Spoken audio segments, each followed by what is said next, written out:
Okay, so we are going to discuss politics and international relations. Okay, that would be the topic. That would be the subject that would be we would be discussing today. Okay, so you can note down it would be international relations, and particularly it would be international institutions and treaties. Okay, international institutions and treaties.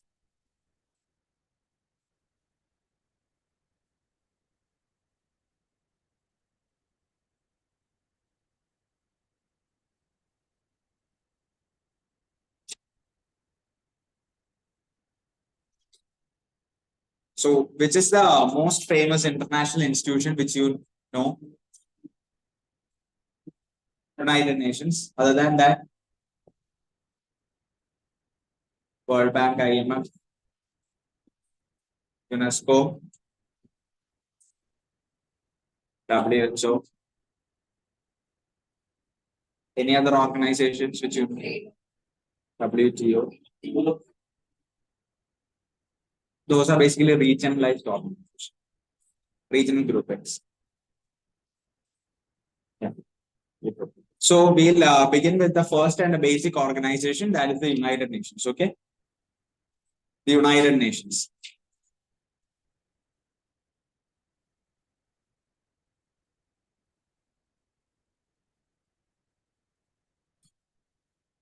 Yeah, note down the name United Nations. The name United Nations, coined by United States President. Do you know who coined the term United Nations?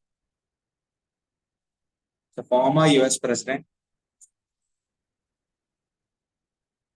US President Franklin D. Roosevelt. Franklin D. Roosevelt. Roosevelt.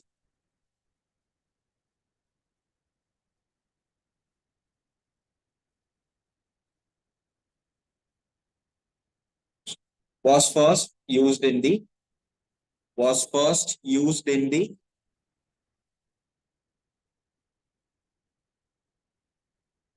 Declaration by United Nations. Declaration by United Nations of 1st January 1942.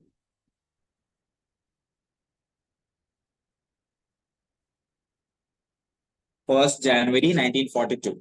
And when did UN officially come into existence?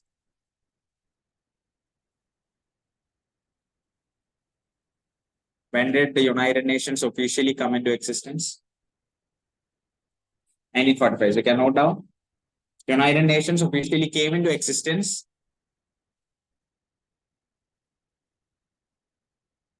on 24th October 1945. On 24th October 1945. And that day is also known as the United Nations Day.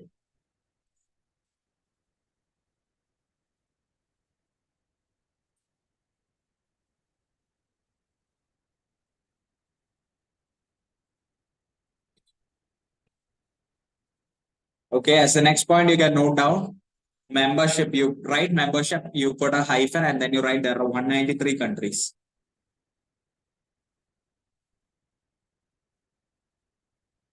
There are 193 members currently in the United Nations.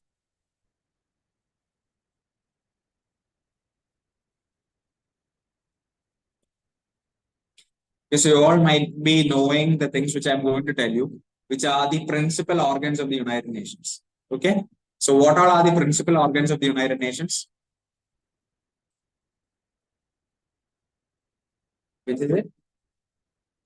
WHO is not a principal organ, it's a specialized agency.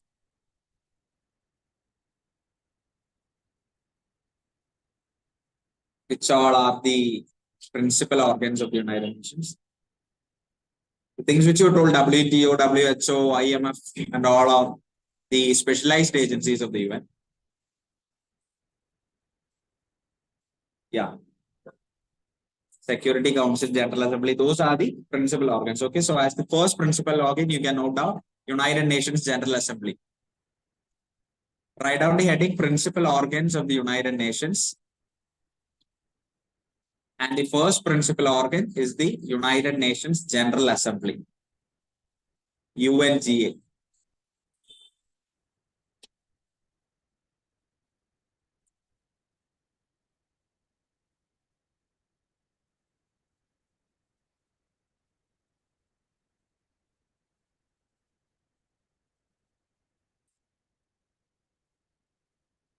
And note down the first point under General Assembly. The General Assembly is the only major organ. The General Assembly is the only major organ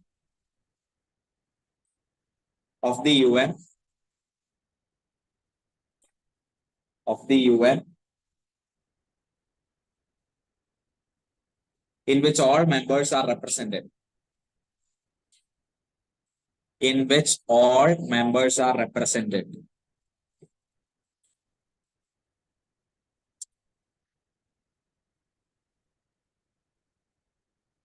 It is called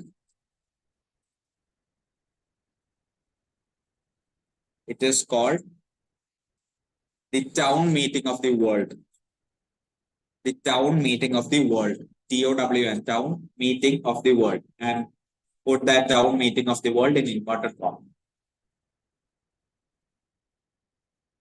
We are right now discussing the principal organs of the United Nations, and the first organ which we are discussing is the United Nations General Assembly. Okay, UNGA, United Nations General Assembly.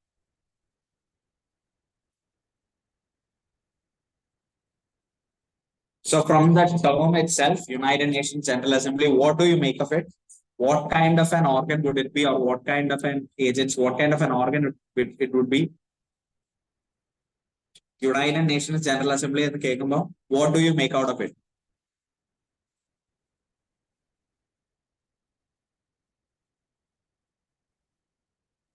Exactly. Which means defined term of what he has told is that what he has told is absolutely right. General Assembly എന്ന് പറയുമ്പോൾ വളരെ deliberative ആയിട്ടുള്ള ഒരു organ ആണ്. Deliberative ആയിട്ടുള്ള ഒരു organ എന്ന് പറയുമ്പോൾ you put matters to discussion. Okay, you put certain matters to discussion, and these matters are discussed, deliberated, and debated over. Okay. Security Council അല്ലെങ്കിൽ നമ്മൾ പറയാൻ പോകുന്ന ബാക്കിയുള്ള organs are of a different nature from this, which we'll understand. This is also known as the deliberative organ of the UN. Okay, the word meaning of deliberative, discuss, and debate is almost similar. Okay, so as he rightly said, matters are put into consideration, and these matters are discussed, deliberated, and debated over. For the reason we need to find solutions to certain problems. Okay, so that solutions can be made by discussing with the other principal organs of the United Nations. But this is an organ where certain matters, let it be a general matter relating to finance, okay, let it be a general matter relating to some terrorist threats or something, okay, or anti-nuclear weapons or something, anti-bombing. It can be several different topics. For all these topics, what are the solutions that can be reached upon? What are the points that have to be discussed by different nations? What are the viewpoints of different nations? This is understood. And if it's a General Assembly and you all are delegates of UNGA, okay, if that's the case, has anyone sitting here heard about Model United Nations? MUN or Model United Nations? We have heard about it. Okay. So have you gone for Model United Nations? Okay. So in a Model United Nations, you would be representing certain countries. Okay. You might be India, you might be US, you might be UK, Pakistan, whichever all countries are there in UNGA. UNGA ചെയ്യുന്ന എന്താന്ന് പറഞ്ഞു കഴിഞ്ഞാൽ ഇപ്പം ഓരോ individual എന്ന് പറയുന്ന ഓരോ delegate ആണ്. You are delegated a certain country. If she is India, you are USA, you are UK, you all have your own viewpoints and you check out on that points. Okay, you represent that points in the General Assembly. That points do not represent your individual concern, but the country's concern regarding the whole factor which we are discussing. Okay, terrorism ആണ് നമ്മൾ discuss ചെയ്യുന്ന ഒരു point എന്നുണ്ടെങ്കിൽ India will have its own viewpoints. Pakistan will have its own viewpoints. ഒരു individual എഴുന്നേറ്റ് സംസാരിക്കുമ്പോൾ he is not talking about his own concern അല്ലെങ്കിൽ her own concern. he or she is talking about the countries concerned towards that particular topic. Okay. So that is what is the General Assembly or UNGA deals with. Okay. So you can note down. It elects the members of other major organs. It elects the members of other major organs. It elects the members of other major organs, such as the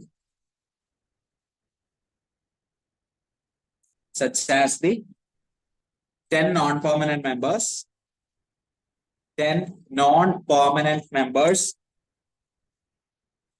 of the Security Council,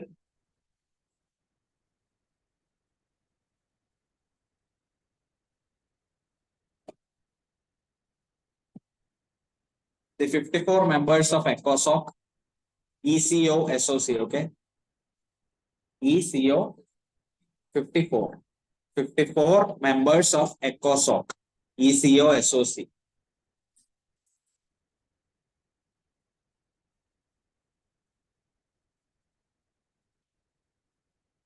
Comma, the elected members of the Trusteeship Council,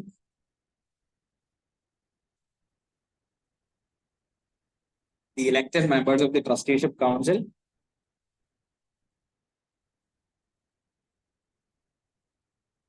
and together with the Security Council,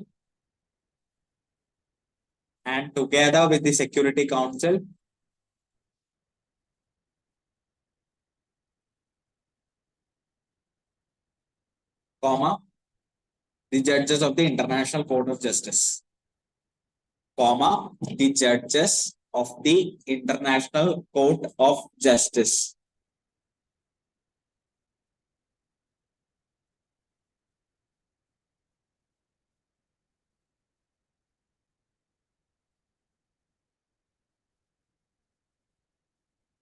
Okay.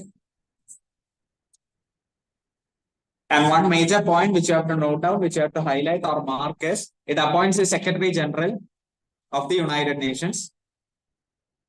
It appoints the Secretary General of the United Nations.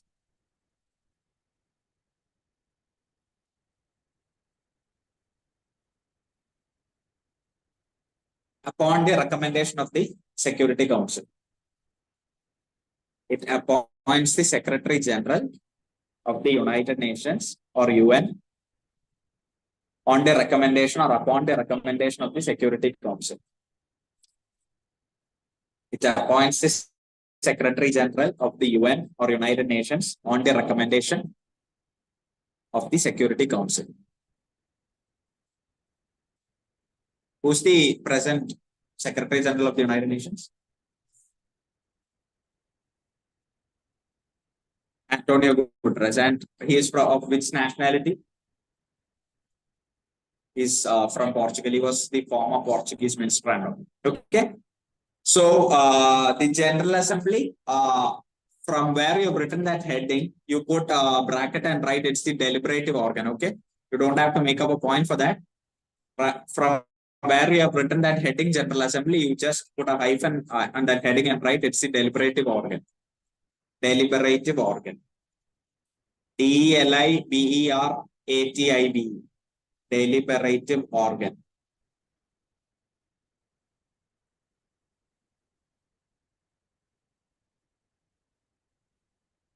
And on what all points are decisions made in this General Assembly? General Assembly decisions or solutions, not solutions, decisions and the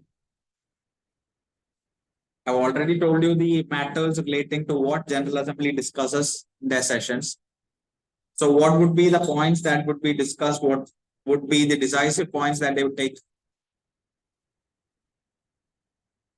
On what all matters would decisions would be taken? Okay, climate, financial issues,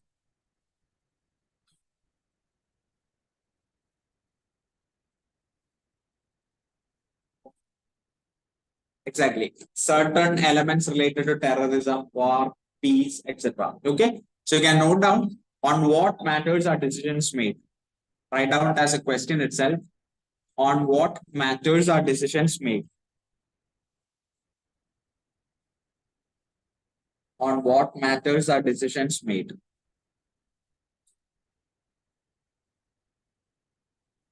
Peace and security. As an answer to that, you can note down peace and security.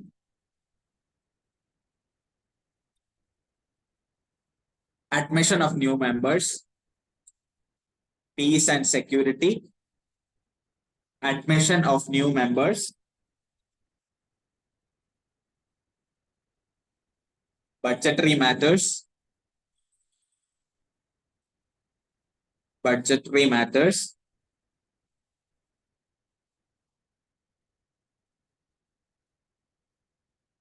So matters are the topics which we told right now require a 2/3 majority. Okay.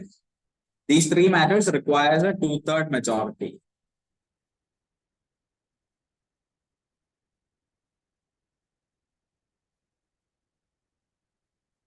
These three matters which we told right now require a 2/3 majority. And decisions on other matters so requires a simple majority. Decisions on other matters require other matters or the questions require a simple majority.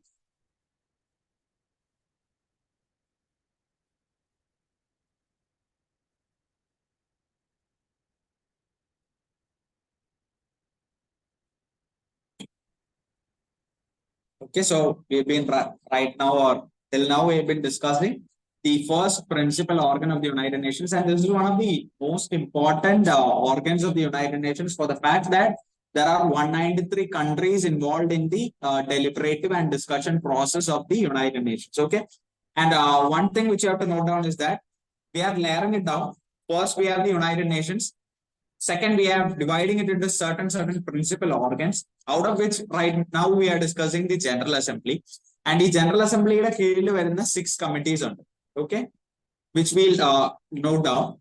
So the first committee being, don't write it down, disarmament, committee related to disarmament, nuclear proliferation and all, okay. So what exactly do you mean by disarmament? Exactly, stopping arms race or something. And what was the major reason or what were the consequences of the Second World War? Not the reasons, what were the consequences of the Second World War?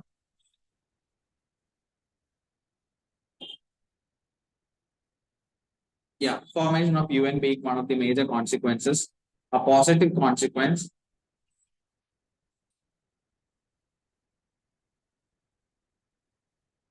Had a big impact on the global economy. What were the other consequences? I mean, what are the general consequences of or the aftermath of a war? Millions of lives lost. Economic depression, okay. I'm asking you pertaining to what can be related to arms thing, this arms, weapons.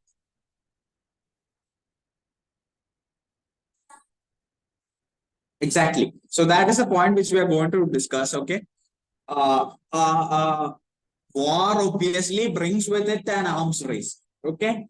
ഒരു വാർ ഉണ്ടാകുമ്പോഴത്തേക്ക് arms raise എന്ന് പറഞ്ഞു കഴിഞ്ഞാൽ weapons ഉണ്ടാക്കാൻ each and every country would be competent enough each and every country would make it a point that we need to make such and such amounts of weapons, or for such and such amounts we would make one weapons, okay, that could be for $1 million, $1 billion, $1 trillion or whatever. So ഇത്രയും ഡോളറിന് ഞങ്ങൾക്ക് ഇത്രയും weapon ഞങ്ങളുടെ കയ്യിൽ വേണം, so that if in any case of any attack coming against us, we would be attacking them, okay. Other defensive strategy. Now the attacking strategy is that we are going to attack them for the reason that we need their territory or something, or their possessions or something. Adina reason ആയിട്ടുള്ള example is what is known as the Russia-Ukraine war, okay. Ukraine being a very neighboring country to Russia, they wanted to join NATO, but Russia never wanted the influence of NATO spreading to their boundaries. So what did they do? They attacked, Ukraine. That was never a defensive strategy. From the point of Russia, that would be a defensive strategy, but that was never a defensive strategy, but an attacking strategy, right? So arms race is something which we are going to discuss. Arms race is something that is associated with any war you take. First World War, Second World War, any war you take, there would be definitely a lot of weapons coming into question. Definitely a lot of bombs. You've seen Hiroshima, Nagasaki, and everything. So that is something. And one consequence of these wars is that there would be definitely certain disarmament treaties or treaties to stop usage of these weapons. Okay. A country might have 50 weapons in its hands. How would you stop that? For that, which all treaties would you bring into question? Okay. For that, which all treaties would you use so that the use of these weapons are reduced? Okay. That is what has to be understood. The arms race in arms race in the end the question is something that has to be answered and is something that each and every country must have an answer to. Okay. So that being the case, you can note down the 6 main committees of the General Assembly. The 6 main committees of the General Assembly.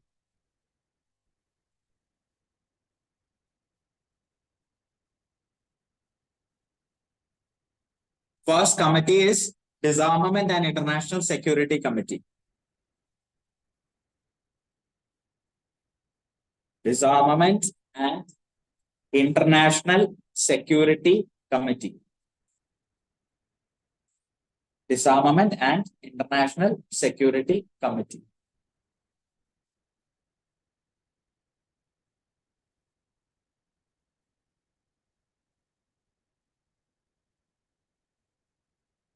Disarmament and International Security Committee, which is also known as DISEC. DISEC. DISEC.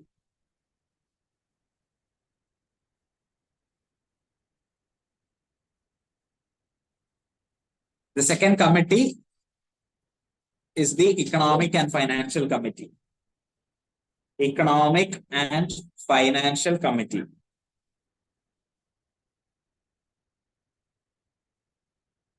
Economic and Financial Committee.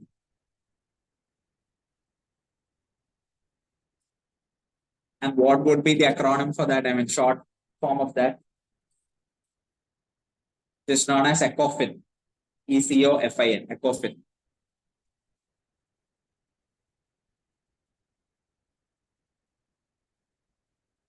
ECOFIN. ECOFIN. Economic and Financial. Third committee, Social, Humanitarian and Cultural Committee. Social, Humanitarian and Cultural Committee.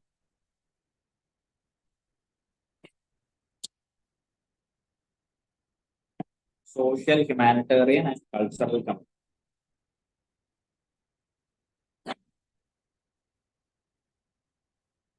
Social, Humanitarian and Cultural Committee. And what would be the short form of that?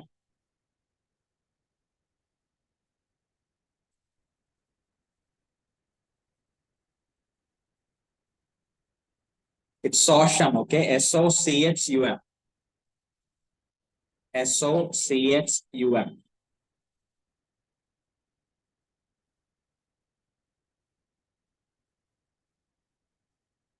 Fourth committee, Special Political and Decolonization Committee. Special Political and Decolonization Committee. Decolonization. Special Political and Decolonization Committee.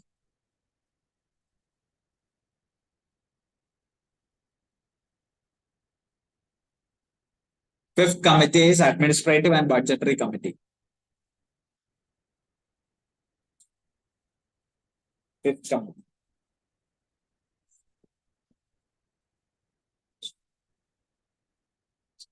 Fifth committee. Fifth committee. Administrative and Budgetary Committee. Administrative and Budgetary Committee.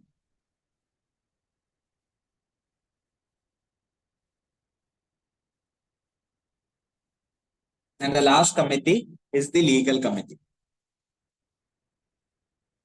The last committee is the Legal Committee.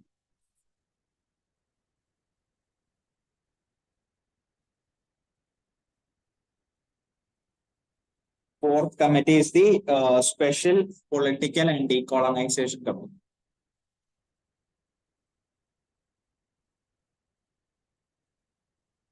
Fifth committee is the Administrative and Budgetary Committee, and the sixth one is legal. Okay. So, does the decisions made on these General Assembly meetings, does it have any legal binding? Legally നിൽക്കുന്ന decisions ആണോ general അസംബ്ലിയിൽ എടുക്കുന്നത്? Does it have that jurisdictionary power അല്ലെങ്കിൽ ആ advisory power ഉണ്ടോ എന്നാണ് എനിക്ക് ചോദിക്കുന്നത്. No. Okay, then why are these decisions so important?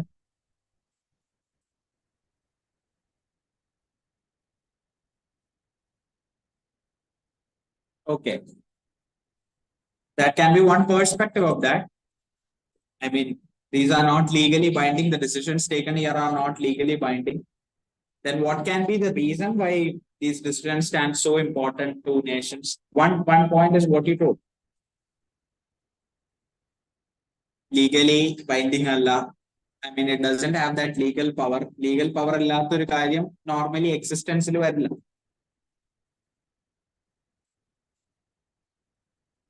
Exactly. That is the reason. I mean, it has a lot of members to its consideration, right? 5 member or 10 member ഉള്ള ഒരു committee പോലെ അല്ല 193 members ഉള്ള ഒരു committee. Okay.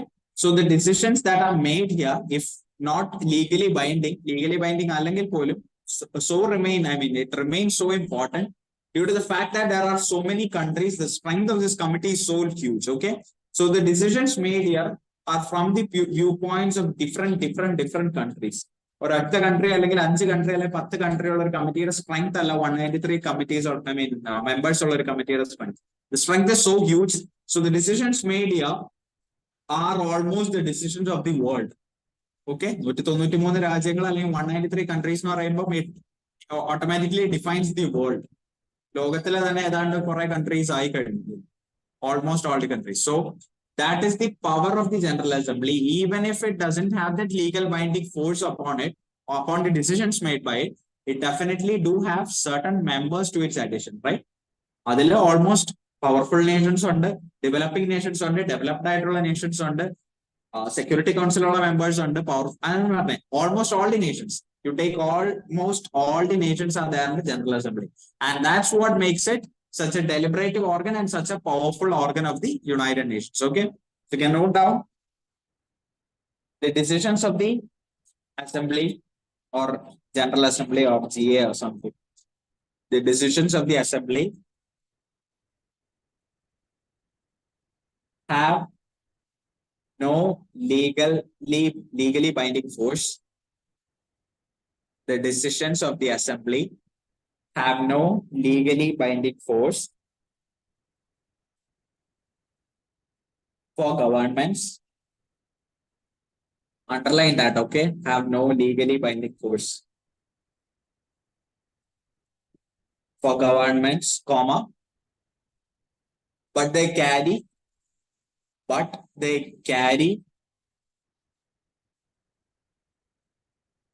the weight of world opinion,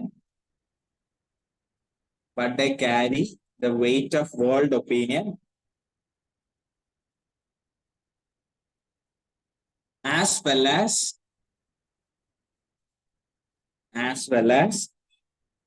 the moral authority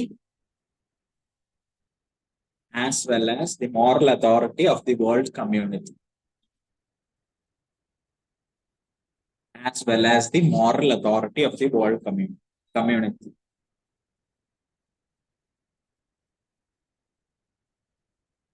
And write down the last point which comes under General Assembly. No member sovereign states, non-member, okay, it's not a no member, non-member sovereign states,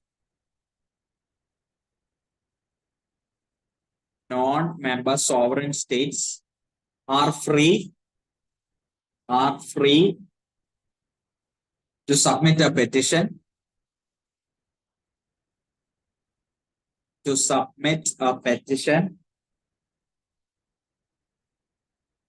as a full member,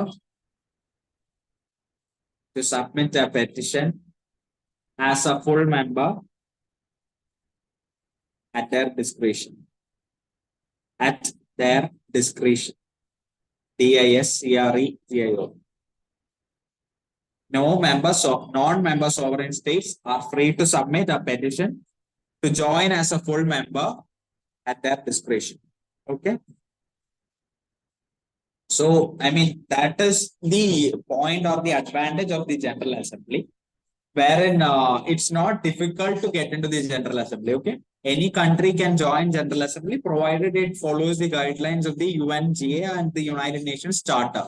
Okay. If it it follows or if it's ready to maintain the norms and guidelines followed by the United Nations, set by the United Nations, then any country can become a part of the United Nations General Assembly as compared to the rigid guidelines of the Security Council and other organs which you are going to learn, ECOSOC and other organs. Okay.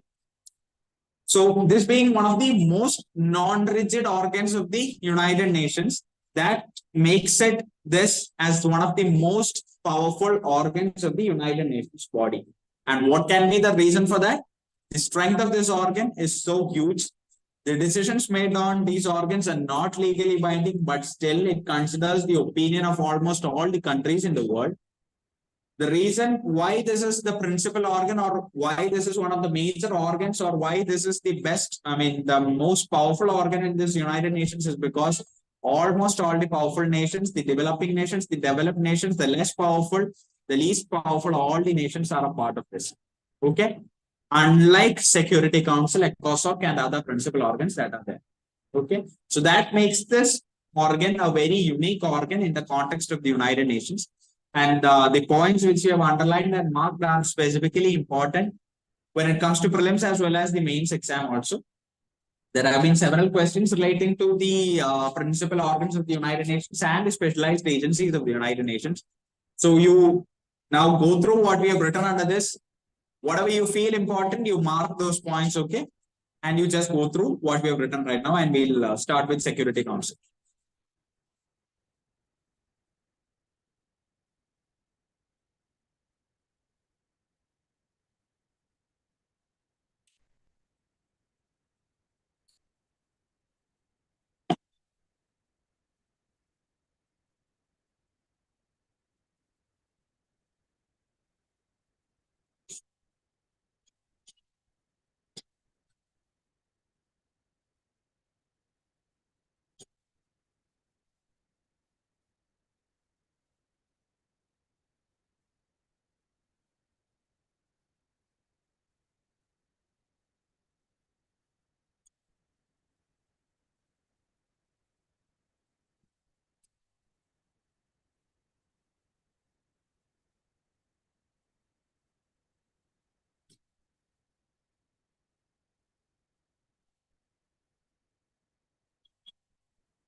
Okay, so we'll start with the Security Council. Okay, so before moving or writing about Security Council, what kind of an organ is it?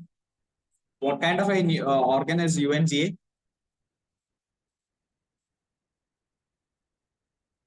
What kind of an organ is UNGA? Deliberative organ. So, what kind of an organ would be UN Security Council? Decision making is obviously there in UNGA also. It's Security Council. So, what kind of matters would be mostly discussed here? Obviously, peace, security, terrorism, bombing. So, these would be the basic topics that are discussed here in this organ. It's a very unlike other organs. Baki General Assembly, Economic and Social Council, Trusteeship Council, which is not in existence right now. ഇതുപോലുള്ള ഓർഗൻസിനെ പോലെ അല്ല Security Council. It's a much more powerful organ, though it has a very low strength. Okay, so we'll discuss about that. So you can note down the Security Council has primary responsibility. Security Council has primary responsibility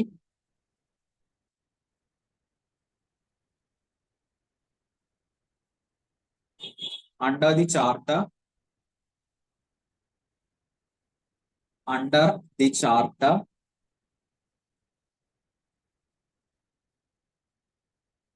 for the maintenance of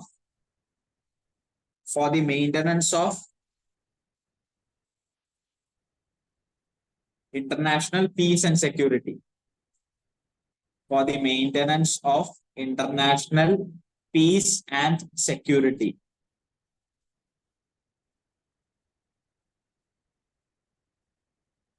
It is so organized. It is so organized as to be able to. It is so organized as to be able to function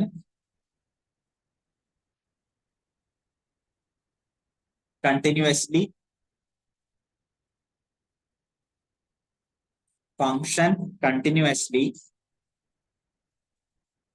And a representative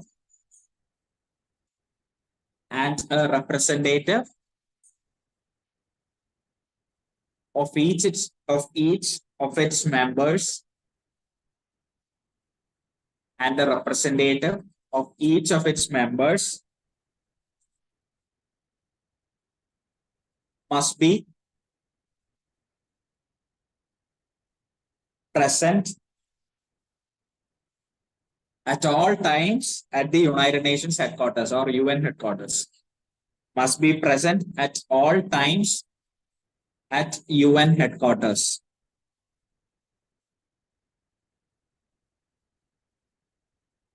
At UN headquarters. On 31st January 1992, on 31st January 1992, comma, the first ever summit meeting, the first ever summit meeting of the council, the first ever summit meeting of the council was convened. First ever summit meeting of the council was convened at headquarters.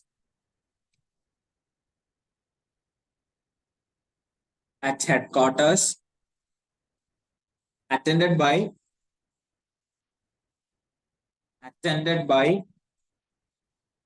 heads of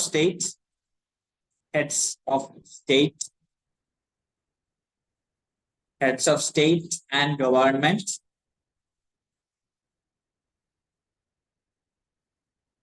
of 13 of its 15 member of its 13 of 13 of its 15 members of 13 of its 15 members, and by the minister and by the ministers for foreign affairs and by the ministers for foreign affairs of the remaining two. Of the remaining two. Remaining two.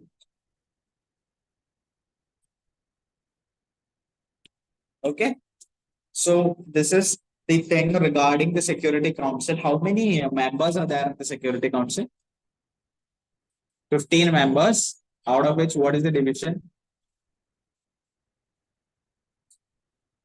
Exactly, 5 permanent members and 10 non-permanent members. And which all are the 5 permanent members of the UNSC? USA?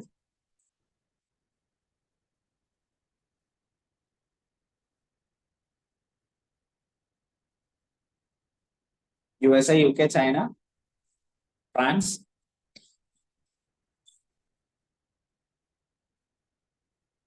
not Germany, Russia. Okay. So that's it. You can note down the division as such. Okay. Make it a point that you divide it into two. Division you write 10 non-permanent and 5 permanent members for UNSC so that it's easy for you to identify. You represented it diagrammatically. 5 permanent and 10 non-permanent, and 5 permanent, you put it in brackets and write China. Under 5 permanent, you can note down China, France, Russia, UK, and the US.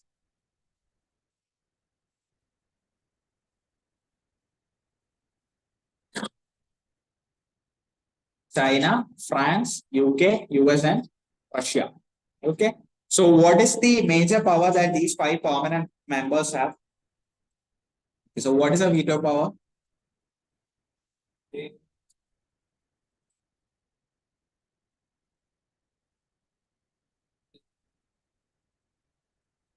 It won't be passed. Exactly as he said, these 5 permanent members, apart from the other 10 non-permanent members that are there in the council, okay, they have got certain special powers. And one of these special powers is the veto power. Okay, veto power, which you can note down later. So VETO, veto power. Veto power basically means, as he rightly said, it's a no vote or a negative vote. Okay. When a decision regarding a matter being made, for example, let it be something related to terrorism. Okay. Let it be something related to terrorism. If there is a viewpoint in such a way that terrorism must be stopped, or the only country that is promoting terrorism currently, or the only countries that are promoting terrorism currently is Pakistan and Turkey.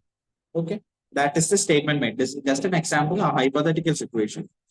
If the statement or the decision made is that there is a high chance that China opposes that, there's a high chance that US and UK might have a decision in that, might not have a decision in that. And the Russia and Britain, I don't know what their stand would be. Okay, this is just an imaginary situation. So for certain decisions made, this is just a statement which I told that these countries support terrorism. There's nothing like that. But the thing which I would like to tell you is, for a decision that is made, these countries, that is this China, France, Britain, Russia, and the UK, the United Kingdom, these countries do stand a chance to have a negative vote on this.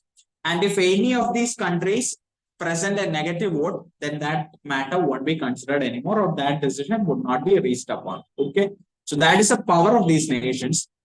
And that is where UNSC becomes a bit biased of an organization in nature, or it shows a bit partisan attitude, or what you call, in simple terms, partiality. Okay. The reason being, ഒരു country ആ കൺട്രിയെ favour ചെയ്യുന്ന ഒരു decision ആ കൺട്രിയുടെ അലൈസിന് എടുക്കാം. That is the beauty of the international relations, or the beauty of international relations. For example, പാകിസ്ഥാനെ favour ചെയ്യാത്ത ഒരു decision ആണ് വരുന്നതുണ്ടെങ്കിൽ China can go with a negative vote or a veto. Okay. The reason being, Pakistan should not get affected by that. Okay. in such a way an organization can become biased, because generally in general terms for the whole world, for the humanity to survive, ഒരു decision ആയിരിക്കും നല്ലത്. അതായത് China പറയുന്ന അല്ലെങ്കിൽ പാകിസ്ഥാനെ support ചെയ്യാത്ത ആ ഒരു ഡിസിഷൻ ആയിരിക്കും നല്ലത്. But China would be of the view point that we are not supporting that because simply because of the reason that they are our ally. Okay, ഞങ്ങളുടെ അലൈ ആയതുകൊണ്ട് ഞങ്ങൾ ആ ഡിസിഷൻ അങ്ങനെ ആയിരിക്കും അവർ പറയുന്നത്. Will definitely shoot out several points for that. But if they are telling that such a, I mean, Pakistan is our ally and we do not, we are not going to align with your policies. If that is the case, and if they present a negative vote for that, that decision would not be, that decision would be cancelled. അതായത് ആ decision പാകിസ്ഥാനെ favour ചെയ്യാതെ വന്നിരുന്നല്ലേ, അല്ലെങ്കിൽ Pakistan against ആയിട്ട് വന്നിരുന്നു എന്നുണ്ടെങ്കിൽ that would have been good for the humanity and for this whole world. But that is not the case, or that will not be the case when one of their allies is the superpower. The same with India, the same with any other nation which has an ally in that. India's ally are USA, UK, China, definitely not an ally, but a country which can support, which can stand against. But definitely stands against in India in a lot of matters related to international relations. But USA, UK, Russia, France, all these four nations don't have much of an issue with India. Especially in UK power kuda mari. So we are not sure of what all policy changes that can happen to UK. So this is the problem with international relations. At the same time, this is the beauty of international relations. A single country can influence the whole world. And at the same time, a single country can damage the whole world. You take the case of Russia and Ukraine. Okay, we are going a bit out of the topic, but that's what this costs. You take the case of Russia and Ukraine. Russia and Ukraine war now, it's just a matter between two nations. Okay, just a matter between two nations. Russia have self-interest under, Ukraine have self-interest under. It's not a matter of India, it's not a matter of US, it's not a matter of UK. But in international relation, it's a matter of the whole world, for the reason that if this war escalates, okay, if at some point this war escalates to other nations, this would become a third world war. That is how this becomes a problem. That is how this becomes a war. That is how this becomes a problem, or a decision has to be made by the whole of the world and not of a single nation. Okay, so that is a problem, and at the same time, the beauty of the international relations, wherein a single country cannot decide on itself.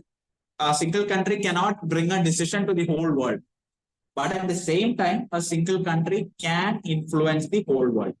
Okay.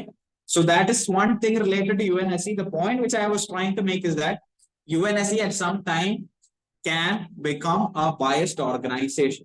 Okay, for the fact being, the 5 permanent members in a extra power and additional power, veto power, they are obviously getting influenced by other nations that are being allied to them. Okay, that can become a partial organization, and an organization or an institution which shows partiality or biased in nature. Okay, United Nations is a biased organization, and your statement varna, can you refute that? Can you oppose that? I am telling that United Nations is a biased organization. Biased alleki partiality kanikkunna or organization aanennu varna, would you oppose that or would you support that statement? For the reason being,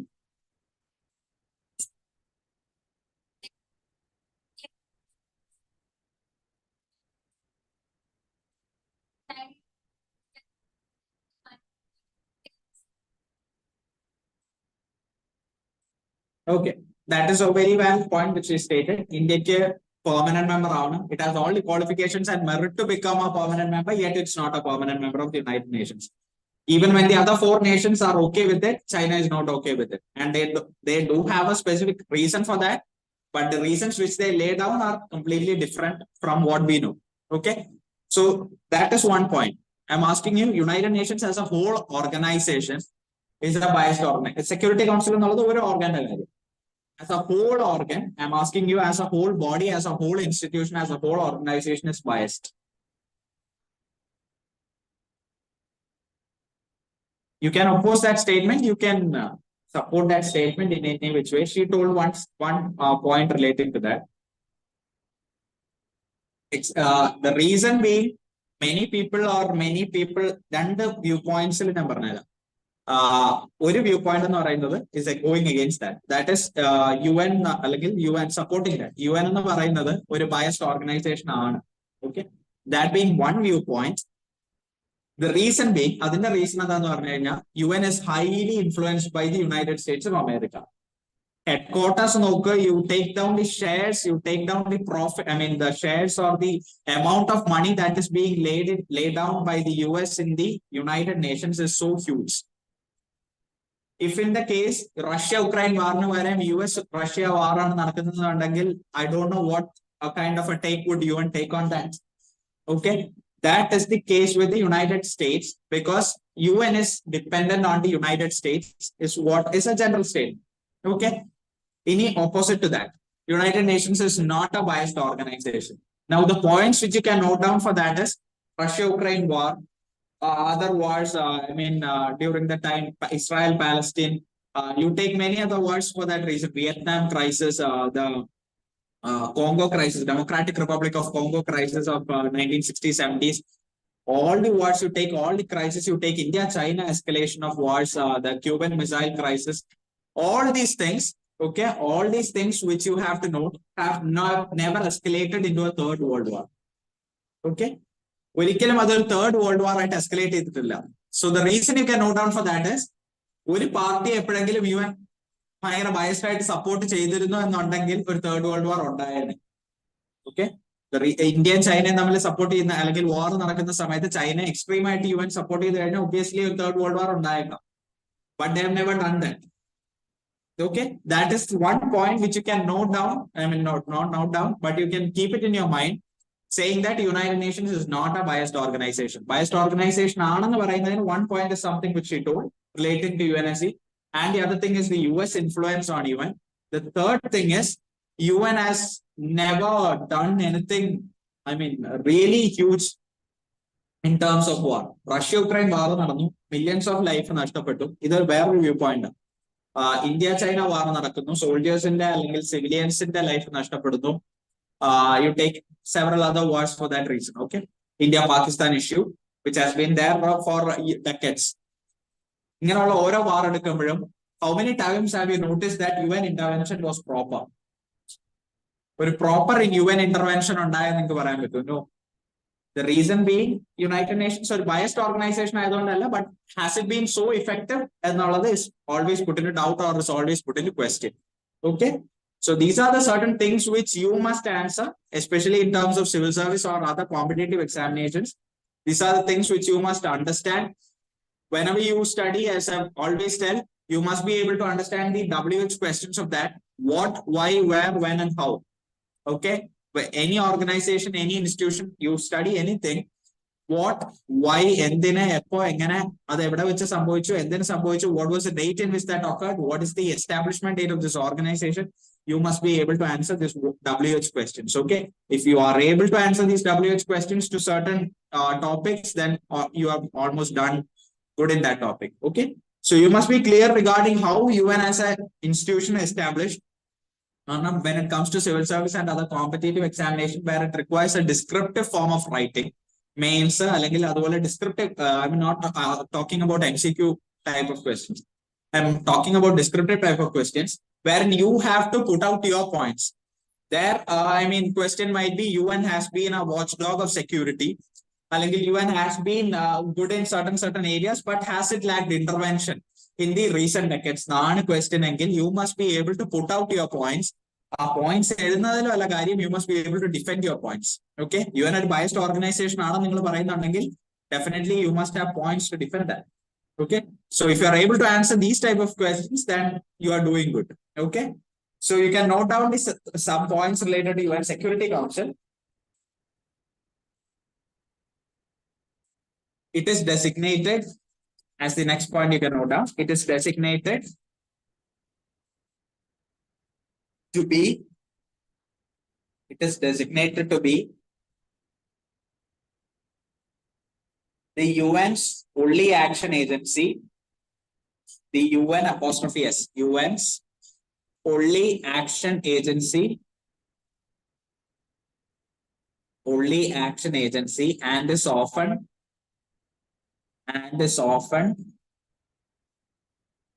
described as and is often described as the enforcement wing of the UN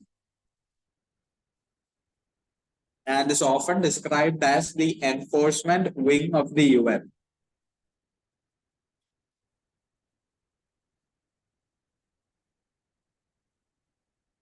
Next point, of the 15 members,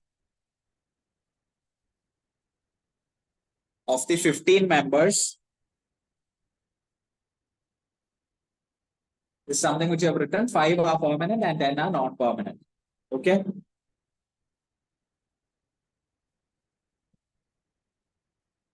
Five are permanent and 10 are non-permanent. The special voting rights. The special voting rights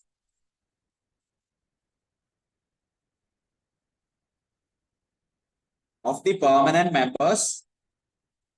The special voting right of the permanent members is called a veto. Is called a veto. Veto, you put it in inverted comma, okay? Veto, where a no vote, where a no vote, no, no vote by any permanent member,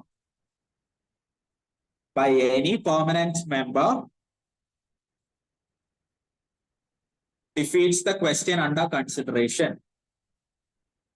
Defeats the question under consideration.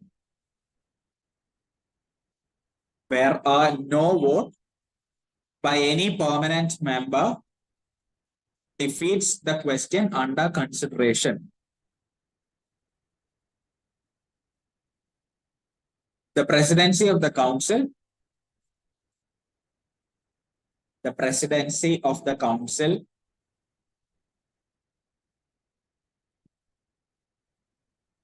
rotates monthly. The presidency of the council rotates monthly according to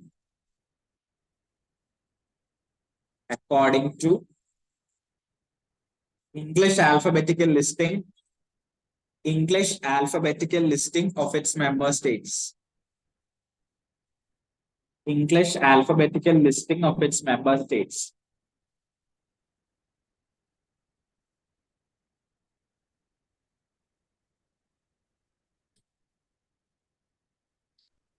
English alphabetical listing of its member state, and each council member has one vote. All council members know whatever. Each council members has one vote.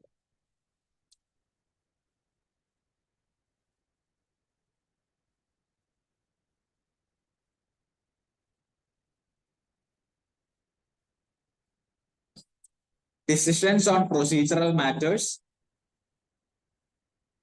Decisions on procedural matters. Decisions on procedural matters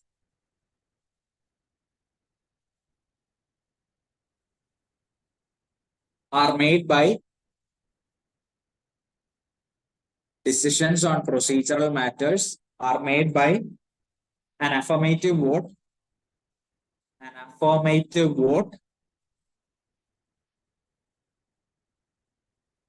of at least 9 of the 15 members. Of at least 9 of the 15 members. Decisions on substantive matters. Decisions on substantive matters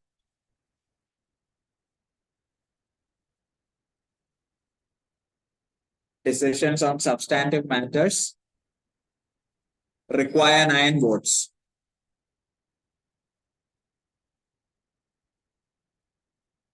Require 9 votes, including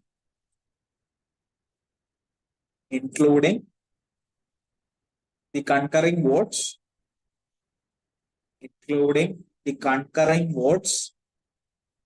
CONCURRING, concurring votes of all 5 permanent members.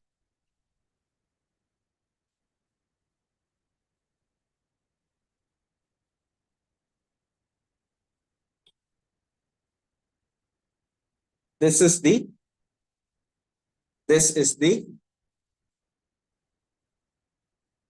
rule of great power unanimity. Put that in inverted comma. Okay, great power unanimity. Great power unanimity, often referred to as the veto power. Great power unanimity, often referred to as the veto power.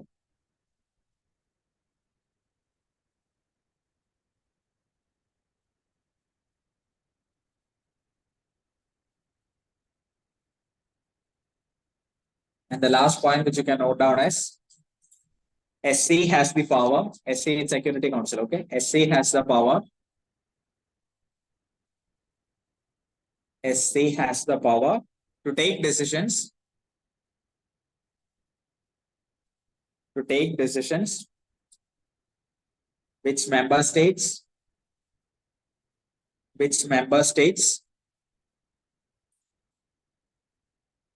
are obligated. Which member states are obligated under the charter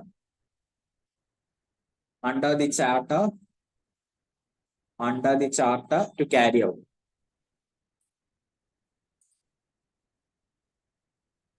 Under the charter to carry out. Okay, just go through what we have written. What you have written. Just read through what you have written.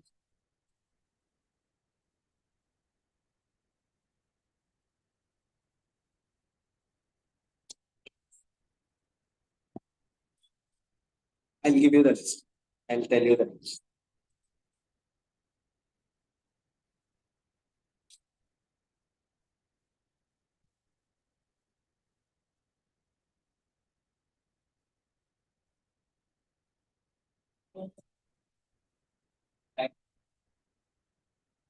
Actually, they roll out for a time period of 2 years.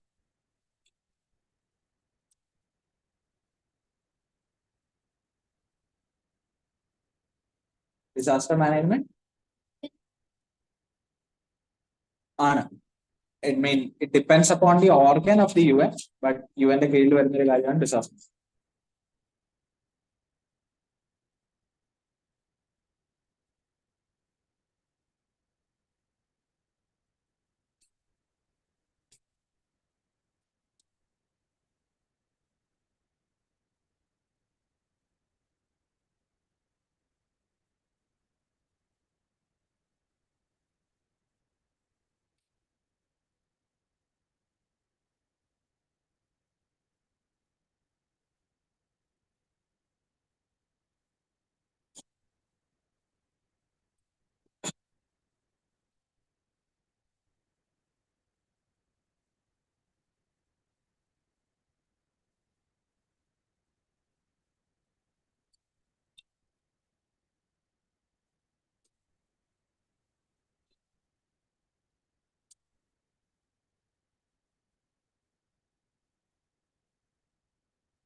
Okay, so now you note down some powers and functions of the Security Council. Okay, functions and powers of the Security Council.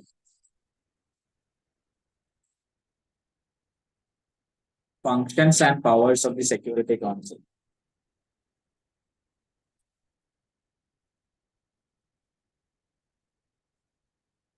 To maintain international peace and security. To maintain international peace and security.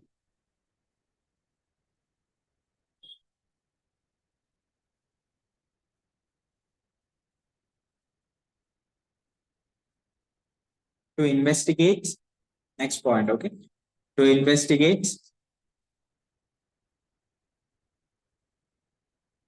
any dispute, to investigate any dispute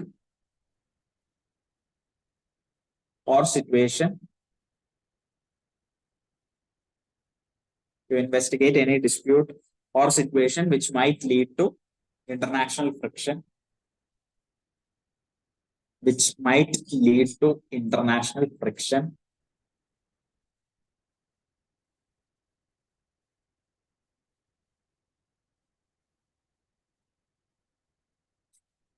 to recommend methods,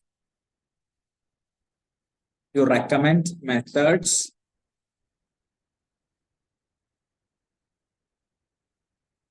of adjusting, to recommend methods of adjusting such disputes,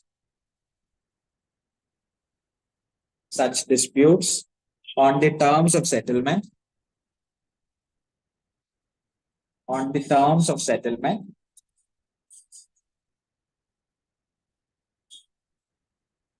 to take military action against an aggressor, to take military action against an aggressor,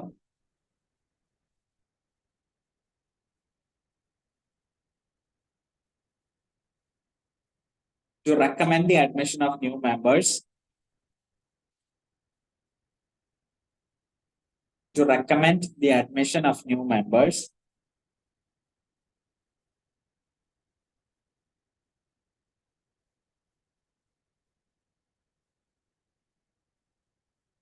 to recommend the General Assembly, to recommend to the General Assembly the appointment of the Secretary General, to recommend to the General Assembly the appointment of the Secretary General,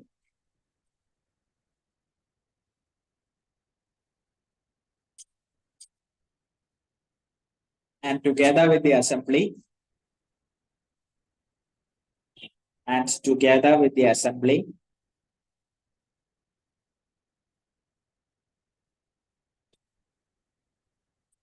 and together with the Assembly, to elect the judges of the International Court of Justice, and together with the Assembly, to elect the judges of the International Court of Justice.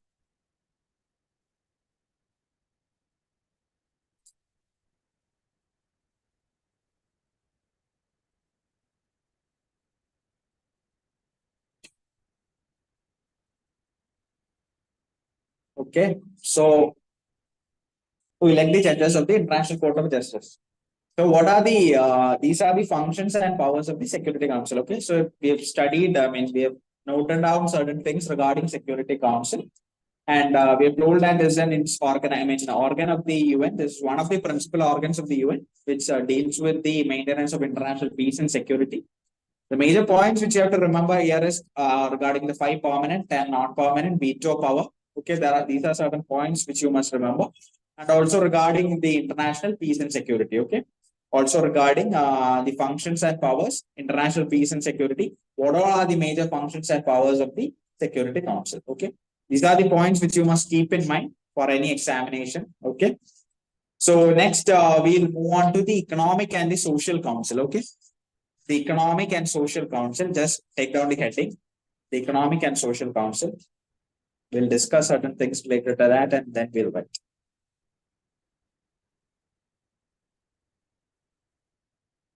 The Economic and Social Council. Whenever you write the name of an organization or an institution, always write the article the. Okay, the General Assembly, the Security Council, the Economic and Social Council.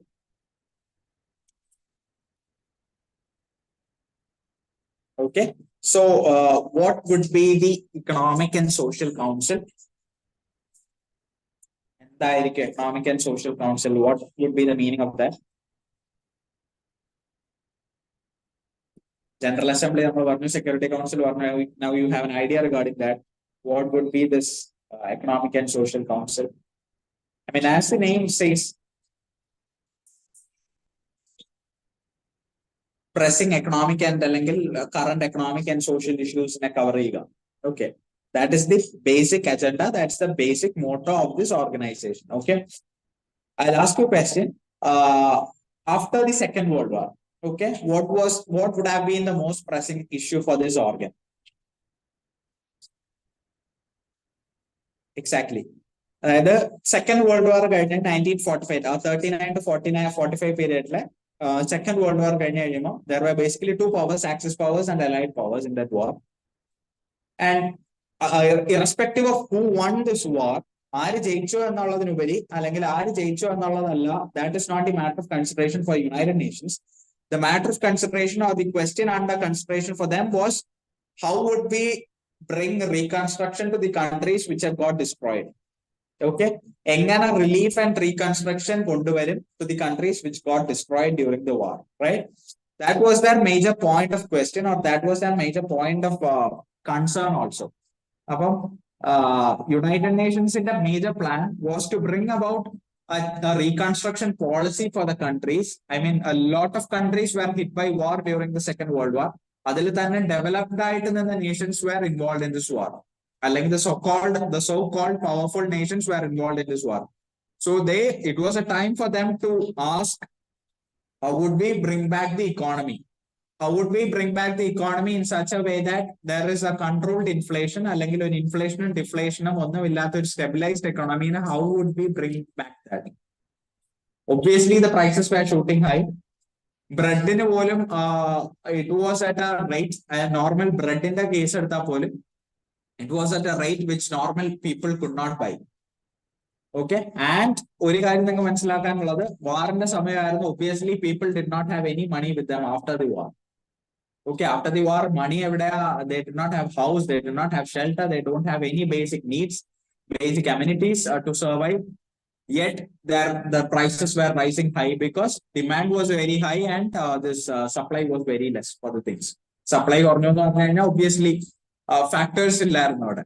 അല്ലെങ്കിൽ അവിടെ bread അല്ലെങ്കിൽ basic ആയിട്ടുള്ള rice, wheat, bread പോലുള്ള സാധനങ്ങൾ പോലും ഇല്ലായിരുന്നു. അപ്പൊ അതിന്റെ സപ്ലൈ ലെസ് ആയതുകൊണ്ട് ഒബ്വിയസ്ലി ഡിമാൻഡ് ഹയർ ആയിരുന്നു, പ്രൈസസും ഹയർ ആയിരുന്നു. People were not able to buy that. So they were thinking, how would we bring back this economy to the normal stabilized level? And അങ്ങനെ ഇരിക്കുമ്പോഴാണ് this Economic and Social Council discussed various means to bring back the economy. Not only the economy, this is an Economic and Social Council. What would be the pressing social issues or social challenges which a country would face after war?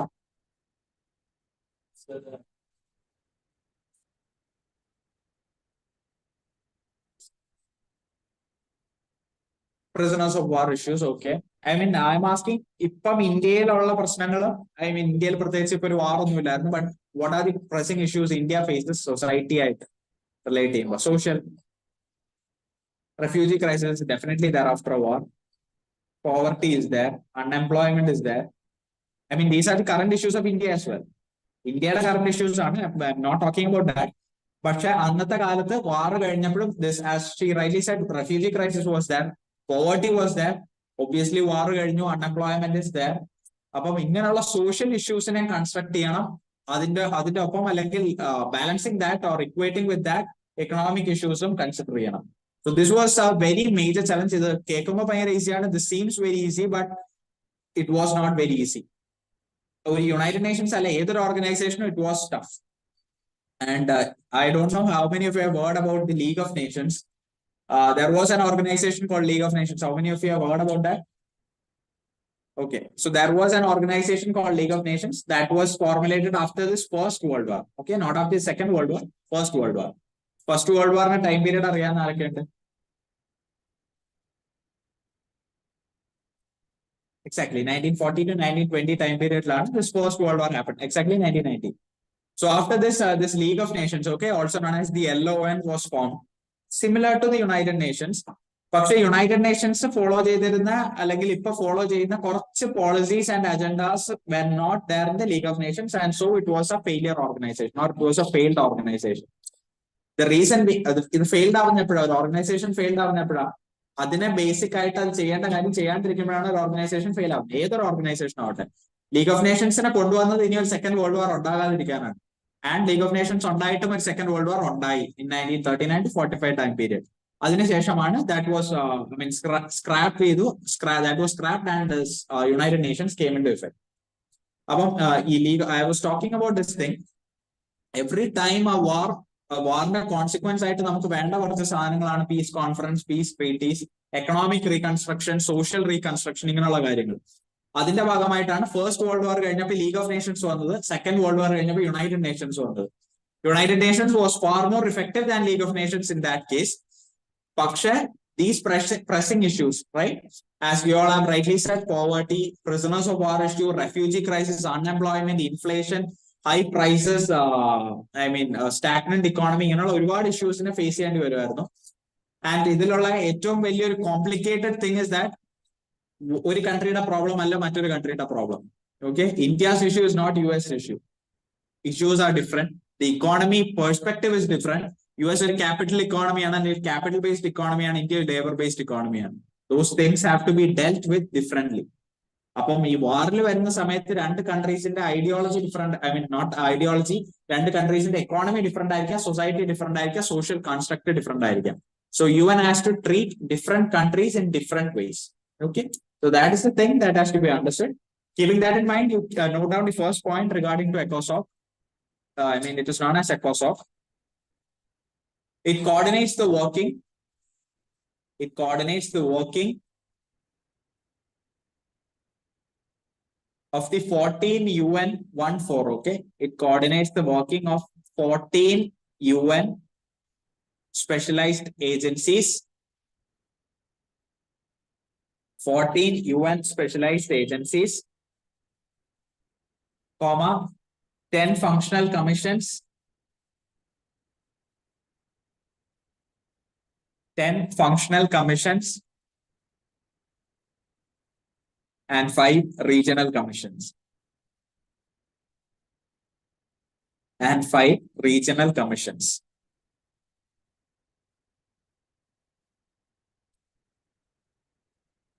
And 5 regional commissions under the UN Charter.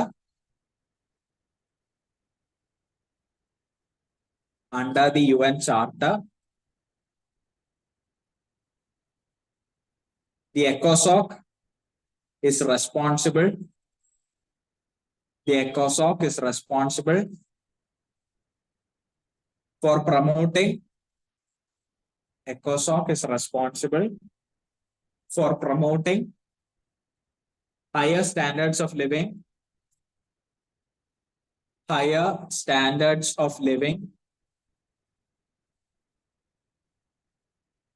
full employment,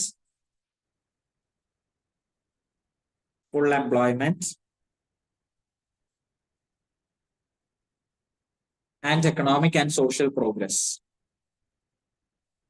Full employment and economic and social progress.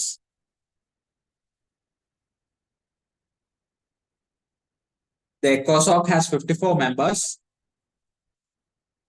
The ECOSOC has 54 members elected by the General Assembly. ECOSOC has 54 members elected by the General Assembly for a 3-year term. For a 3-year term.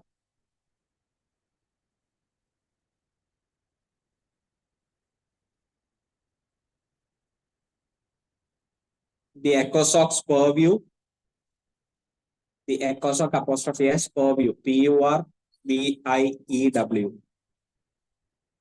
The ECOSOC's purview, PURVIEW. Purview no extent, like the scope, extends to over. Purview extends to over 70%. 70% of the human, 70% of the human and financial resources,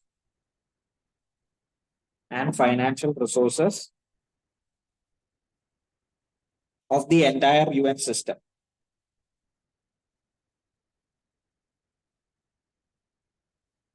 Of the entire UN system.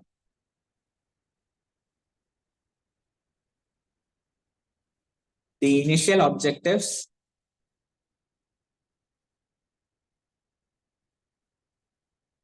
The initial objectives of ECOSOC were relief and reconstruction,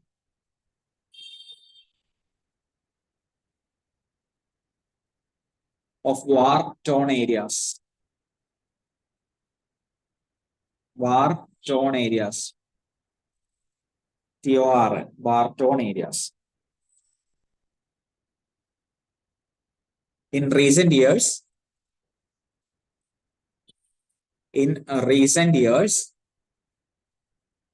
ECOSOC has been concerned. In recent years, ECOSOC has been concerned with the more pressing problems. ECOSOC has been concerned with the more pressing problems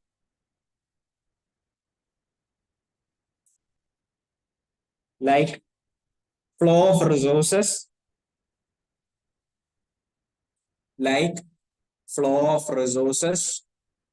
from the developing to developed nations, flow of resources from the developing to developed nations,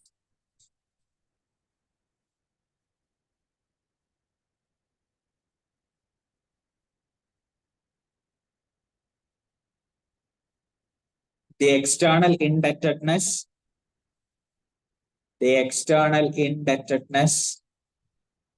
of the third world countries, INDEBT, indebtedness of the third world countries,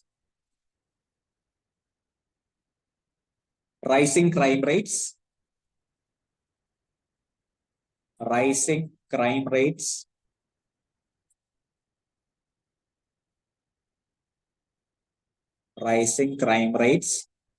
widespread hunger,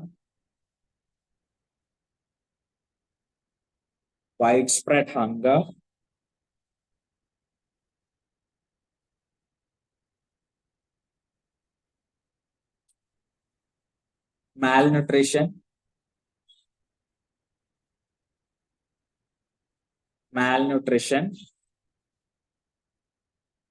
insufficient economic integration of women,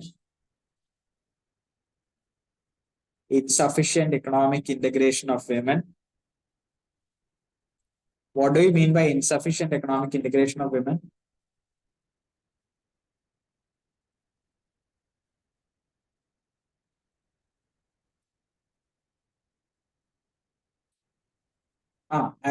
As I said, it's lack of participation of women in economic sectors, for which they should receive income, right? That has been. I forgot to talk about that issue regarding ECOSOC. This integration of women in economic system or in related to economic jobs, okay, related to jobs which provide them income. Even if we look at the case of India, okay, the participation of women is so less when it comes to jobs which has a very high income. You compare it very simply. Even the cricket teams, the football teams of India, okay, like if you come to India or in any other country, you take Spain for that reason, for countries which are really good in footballing nations, Brazil or Spain or any other country you take, the amount of income which the men's team get is double or triple times higher than what the women's team get. Not only triple times, it can be 10 or 20 times higher. So that is the difference. Both of them are playing football or cricket, or both of them are doing the same amount of labor, but the amount of income which they are receiving is so less. Okay, that has been a problem. That has been a pressing issue, not only of India, but of many other countries. When it comes to the case of India, the problem has been there has been a very low participation of women, especially when it comes to higher jobs or higher paid jobs. You take the managerial post, you take the high posts which are there, high positions or the so-called highly paid positions that are there in India, the participation of women has been less. It's not that the participation of women has been less, but the amount of women that have been applying for the positions, the amount of women that have been there in that or who have sat in that positions have been very less. You take the position of president, prime minister for that reason.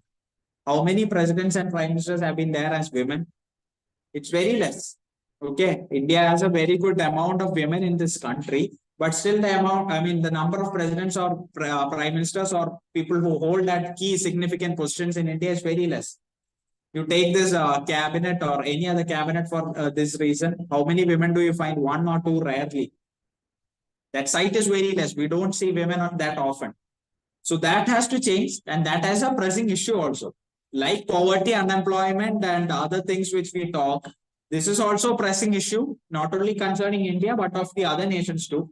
The economic integration of women or promoting women, the so-called women empowerment, promoting women to be employed in a much higher stage, even when they are educated or even when they have an education similar to that of men, right? They are being paid low. What can be the reasons why they are paid low, even when they have the same amount or level of education as that of men? Okay, so these things are to be discussed, or this economic integration of women is a very big pressing issue, not only in terms of India, but in terms of any other country. So ECOSOC's, it comes under ECOSOC's purview, and this Economic and Social Council has been, repeatedly advising and giving suggestions to countries to improve this women participation in key sectors, right? In key sectors which involve the service sector, the primary sector, I mean the secondary sector, service sector and the secondary sector. One thing which you have to analyze, if we compare it from the 1960s or 70s time period to 2020, 2030s time period, like we compare women participation കൂടിയിട്ടുണ്ട്. Okay, but one key question which still remains is how many women hold key positions or significant positions in the context of India? Okay, how many entrepreneurs do you know? Key or significant position എന്ന് ഞാൻ ഉദ്ദേശിക്കുന്നത് president, prime minister അല്ലെങ്കിൽ cabinet minister എന്നുള്ളത് മാത്രമല്ല. How many women entrepreneurs do you know?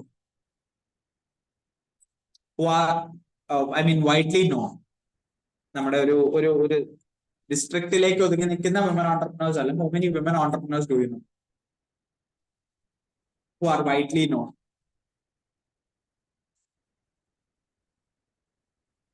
You haven't heard about Beena Kanan?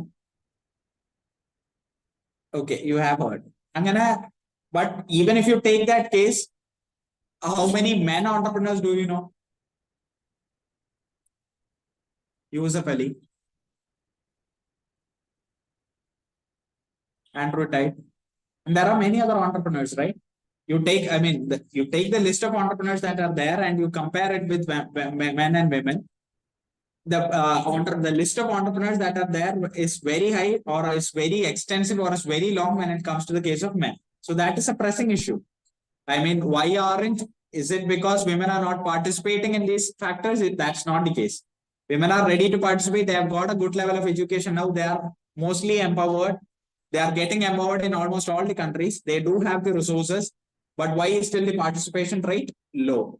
Okay, that is a question that has to be addressed. Maybe it will get better in the coming years. In another 10 to 15 years, women participation can get higher. And it has got higher comparing the past years. But that is one issue, or that is one issue which you can formulate an essay upon. Okay. നിങ്ങൾക്ക് ഒരു essay formulate ചെയ്യാവുന്ന, especially for girls, it would be easy for you to think about the issues that are there, the pressing issues of women in the society. What all are the issues that are still not addressed in the society? There are a lot of issues that are still not addressed in the society. Why are rape rates so high in India? Why are the crime rates against women so high in India? Okay. Has women empowerment really empowered Indian women? So these are the questions which you must have an answer to. These are the questions to which you have to have some questions which you can ask yourself. Are these problems really solved? Okay. Women empowerment, is it something fake or unrealistic? Okay, is it unrealistic? Unrealistic in the sense, but adipam women empowerment women empowerment is that really happening? Okay, is feminism really there in this world? Literally, what do you mean by feminism?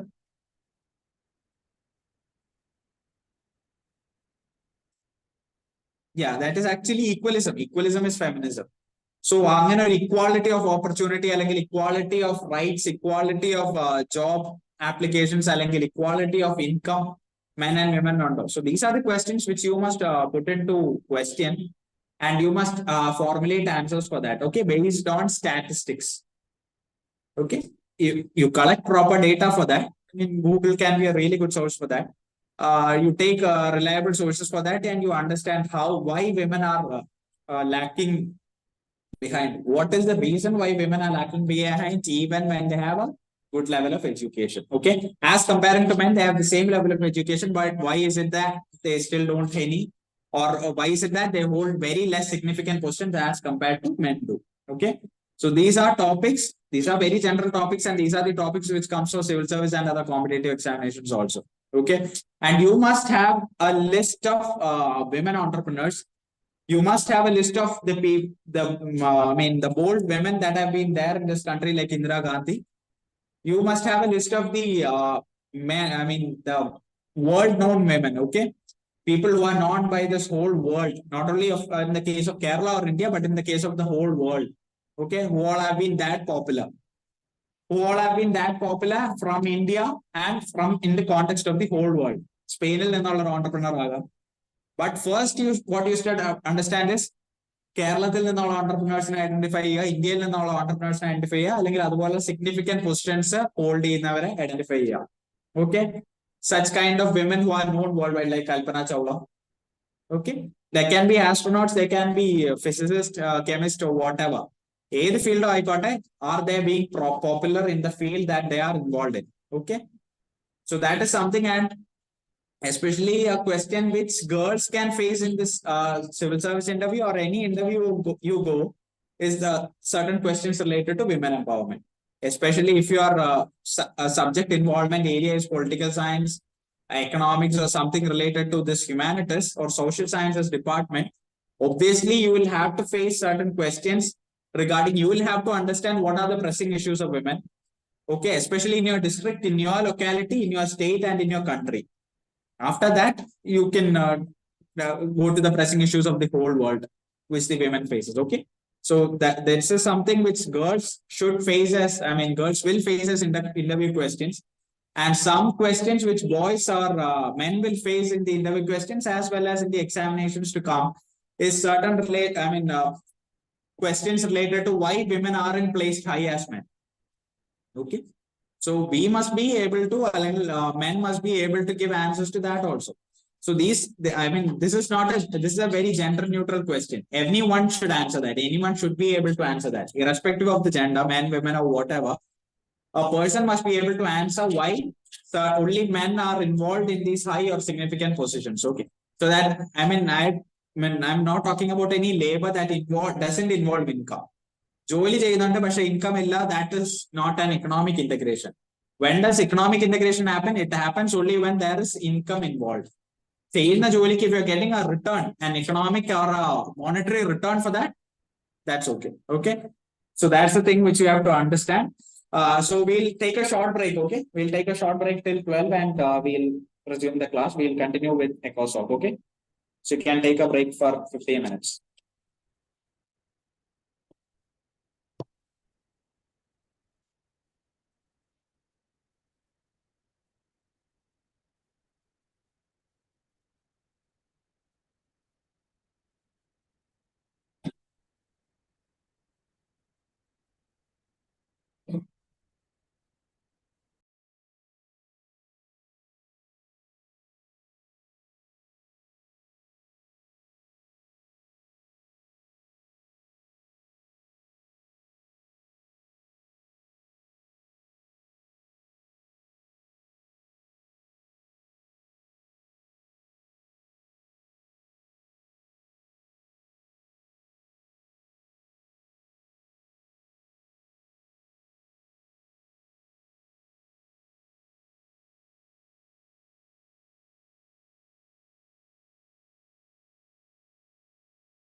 So we were writing regarding ECOSOC, right?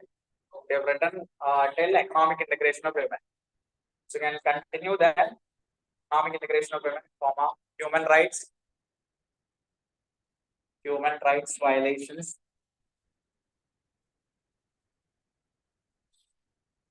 housing shortages, housing shortages, population growth,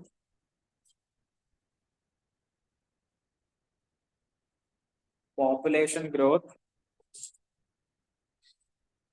drug abuse,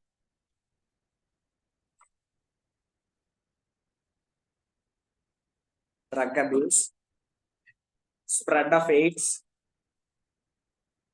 spread of AIDS, dumping of nuclear, dumping of nuclear and other toxic waste, dumping of nuclear and other toxic waste, and abuse of child rights, and abuse of child rights.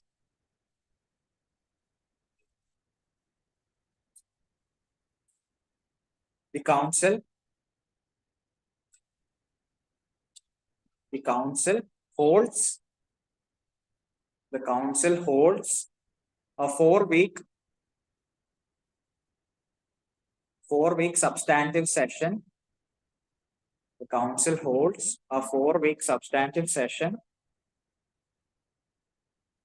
each July, substantive session each July, alternating between New York and Geneva. Alternating between New York and Geneva.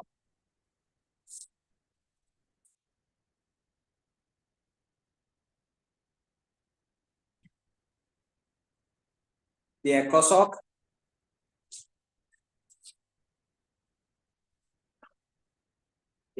is charged with giving special attention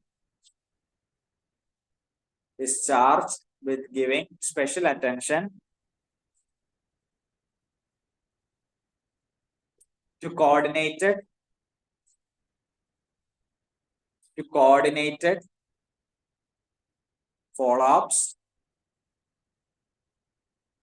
follow-ups on major UN conferences and summits.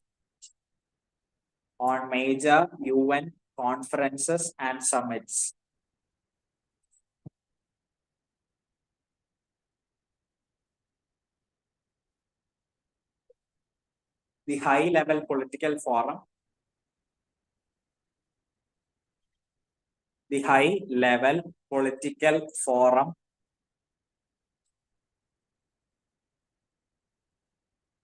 On sustainable development.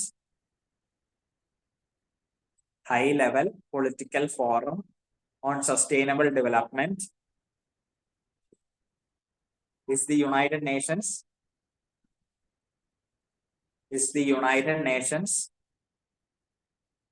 Or you can write UN. UN's central platform. The UN's central platform for the follow-up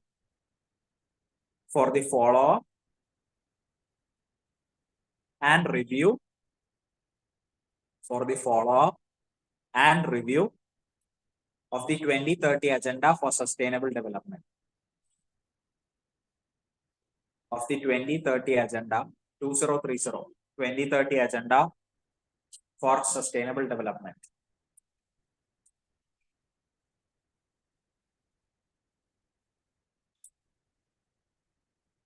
So which are these, as we wrote about sustainable development, which are the 3 pillars of sustainable development? Which are the main 3 pillars of sustainable development? I mean, sustainable. What do you mean by sustainable development?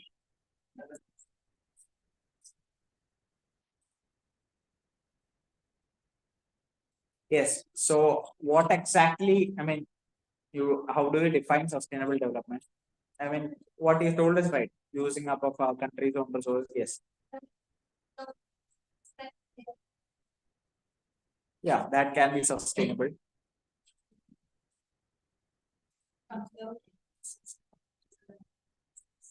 Exactly. That is meeting the needs of the present generation without the future generation compromising their own needs, or that without the future generation not. I mean, they should be able to meet their own needs. Okay, they should not compromise their needs. So, I mean, for the reason that the present generation has used up their own resources. Okay, so as we said, that is sustainable development. What can be the three pillars of sustainable development or three dimensions of sustainable development?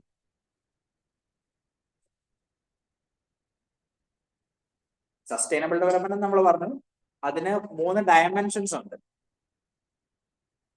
Sustainable development is not only relating to nature. ഇപ്പൊ ഞാൻ പറഞ്ഞത് is one dimension of that. Social. So these are the three pillars of sustainable development. Okay, you can note it down. These are the three pillars of sustainable development: economic, environmental, and social.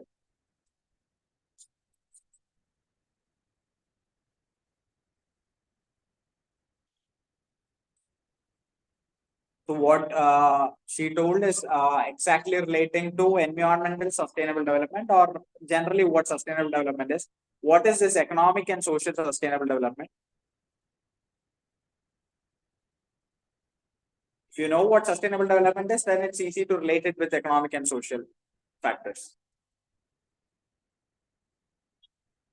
What do you mean by environmental sustainable development? Yeah, judicious use of resources in particular.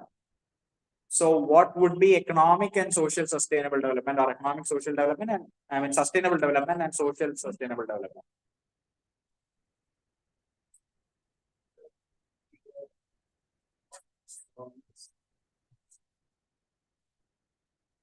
Okay. So you take the matter of society for that reason. Okay. You take the concept of society for that reason, and it should be in such a way. Sustainable development or development should be formulated in such a way that society is, I mean, growing at a very good rate. Not in terms of population. I'm not talking in terms of population. Society should grow at a very good rate. That is, develop at a very good rate, and at the same time, while the social infrastructures called hospital infrastructure and other societal infrastructure come up, it should not harm the nature. Okay, a society should develop. I mean, as the point which you told also can be incorporated here. Societal values along with the societal infrastructure and the other development aspects must come in place without compromising the needs of the future generation to meet their needs. Okay, that is one thing relating to sustainable development. And the other thing relating to economic sustainable development is, what is economic sustainable development? What can be economic sustainable development? Related with economy, you take those two terms as differently, economic and sustainable development. Now relate those two terms.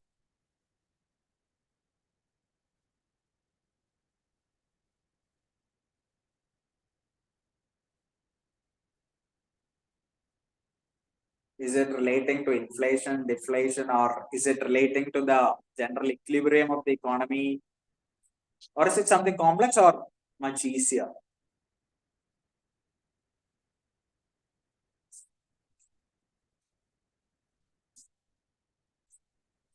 Okay, that is a general form of economic sustainable development. But in particular, if we can tell, I mean, it would be the judicious use of economic resources. Okay, as we rightly tell in sustainable development, it's a judicious use of resources, not wasting or overusing resources. It's a judicious use or the wise use of resources. You take that case to economy itself, it would be the judicious use of economic resources. Okay, what all are the economic resources that are there? What all are the so-called economic resources which generate revenue? generate income. If you know, if you are students of economics, you must definitely know the factors of production. Okay, these things generate revenue, right? These things are those things which generate revenue. So this is how you relate economic sustainable development with social sustainable development. This land, labor, capital, all these things are relating to infrastructure also, are relating to the society also. Okay, so that is how you interrelate economic sustainable development with social sustainable development. But I mean, if you deplete land, if you deplete labor, if you deplete capital, there is no economic sustainable development. But if you are using it for the good of the country, if you are using it in a very judicious manner, നിങ്ങൾ നല്ല രീതിയിൽ അതിനെ profitable ആയിട്ടുള്ള രീതിയിൽ but at the same time deplete ചെയ്യാണ്ട് use ചെയ്യുകയാണെന്നുണ്ടെങ്കിൽ that is the way of maintaining economic sustainability or bringing in economic sustainable development.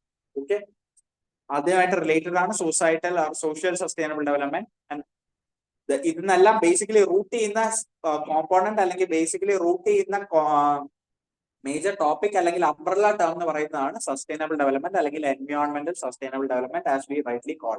Okay, so that is A thing regarding എക്കോസോക്. So we'll now move to, I mean, we'll now discuss about, or we'll discuss on the International Court of Justice. Okay, the International Court of Justice, which is a very different organization and organ as compared to the organs which we have learned till now. The International Court of Justice. Where is it headquartered? No. ICJ is headquartered at? It's not in Switzerland. No. ICJ is headquartered. You can make that the first point. It's headquartered in Hague, Netherlands. H-A-G-U-E. H-A-G-U-E. Hague, Netherlands.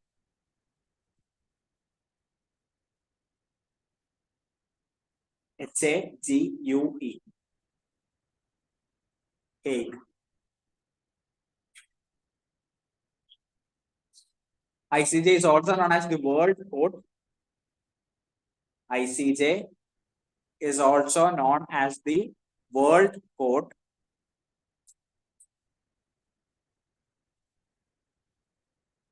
And is the principal judicial organ of the UN. Mark that point, okay? And is the principal judicial organ of the UN.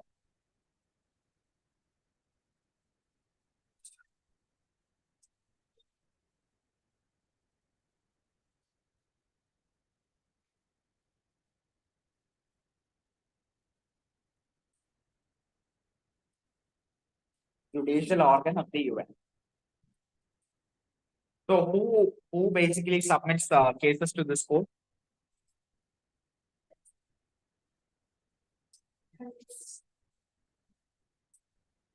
Okay, members of UN. Okay, I mean parties in the sense not the political parties which they are there, but general parties that are there. Okay, different countries or different member nations. And in what terms do they file cases here? Or what are the aspects in the taram matters in ആണ് അവര് case file ചെയ്യുന്നത് ICJ-യിൽ?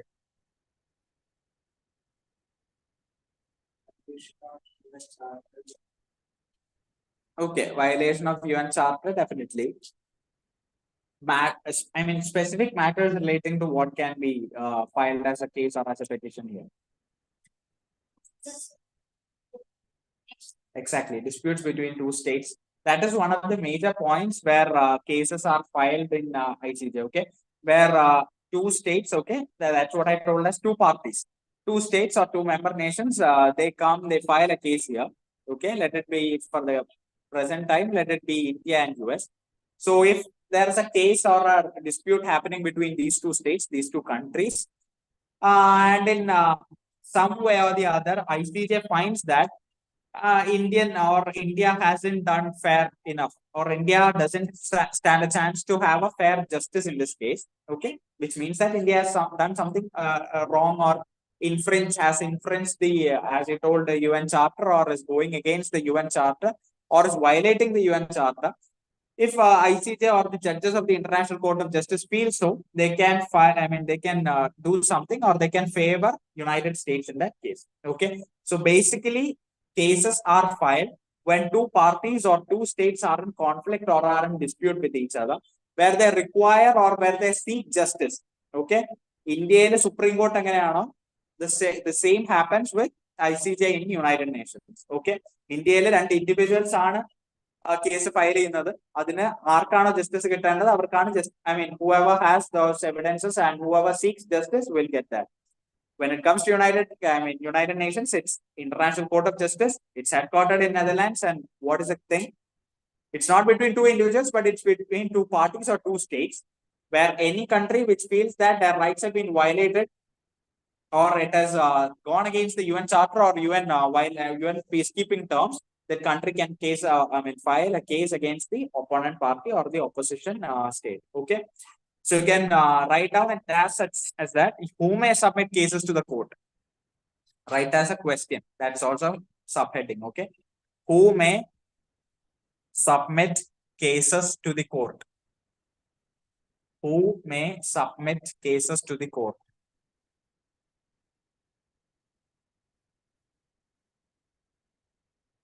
And the first point you can note down under that is any member party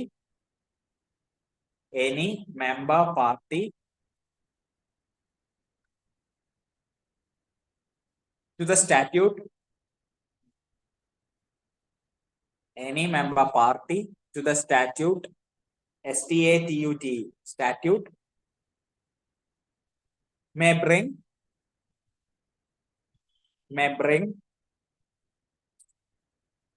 a case before the court, though no action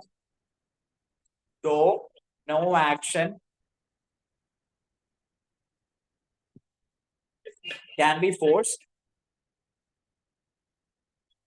No action can be forced. No nation. Okay, it's not action. No nation. No nation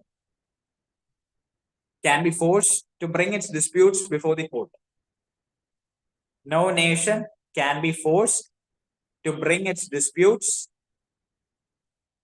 before the court.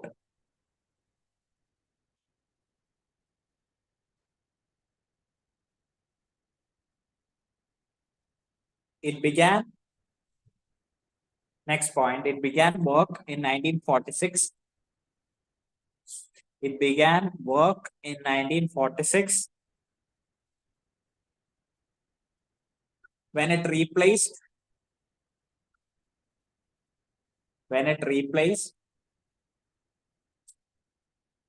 the Permanent Court of Justice. When it replaced the Permanent Court of Justice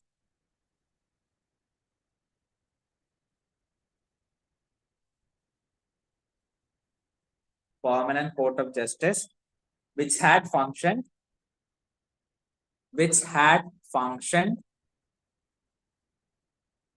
in the Peace Palace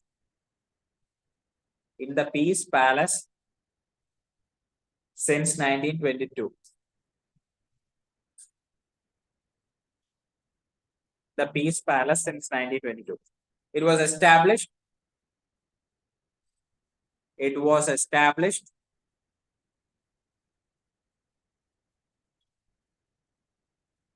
by a statute. It was established by a statute signed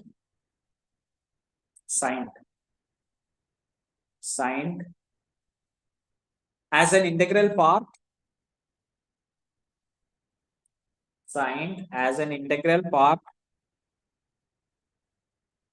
of the UN Charter.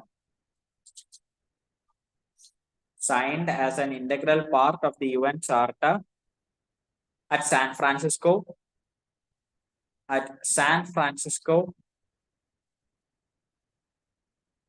on June 26,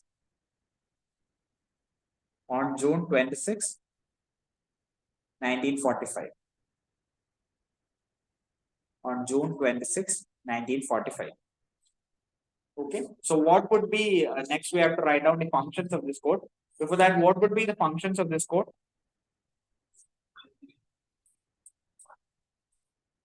Settling, exactly, settling disputes between two nations in a peaceful manner. Any other functions which you feel important that can be there when two states bring their issues to the court?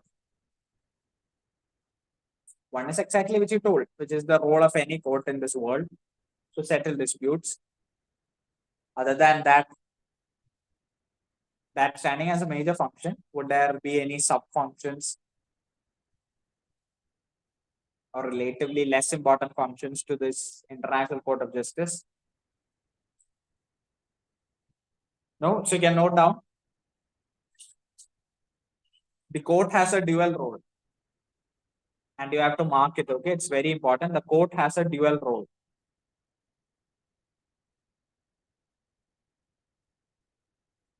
To settle, the first one is to settle in accordance, to settle in accordance with international law, the legal disputes, to settle in accordance with the international law, the legal disputes submitted to it by states. Submitted to it by states.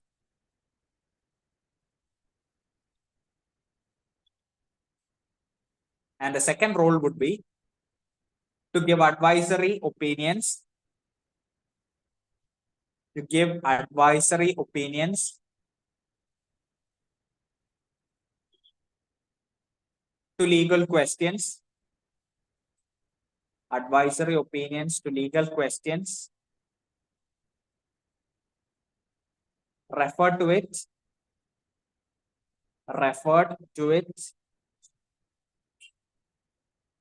by duly, referred to it by duly authorized, by duly authorized international organs and agencies. Duly authorized international organs and agencies. Okay, so this is a very simple function as to for you to study because these deals with the functions of the court, right? I mean, you take any court for that reason, Supreme Court or court of any other nation for that reason, this would be definitely the functions, right? That is to settle any disputes that occurs between states or between individuals or between parties when it comes to any other court. When it comes to the case of ICJ, it refers to definitely two countries or two states. And to give advisory opinions. Okay, to give advisory opinions on legal questions if asked so. Okay, this court cannot bring any state to, they cannot bring any state to question them. They cannot bring any state and to settle their disputes. ഒരു സ്റ്റേറ്റിന് അവരുടേതായ താല്പര്യമുണ്ട് ഈ dispute സെറ്റിൽ ചെയ്യാൻ international court of ജസ്റ്റിസിനെ reach ചെയ്യണമെന്ന് they feel so they can do so. Okay, but it's not a compulsory question.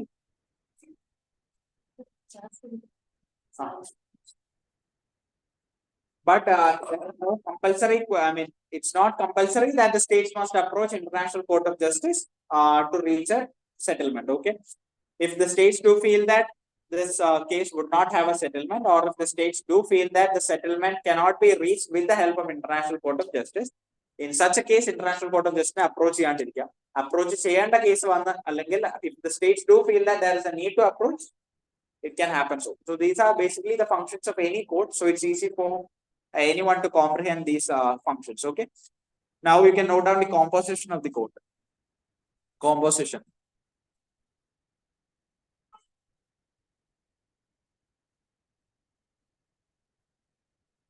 The court is composed of 15 judges. The court is composed of 15 judges elected to 9-year terms.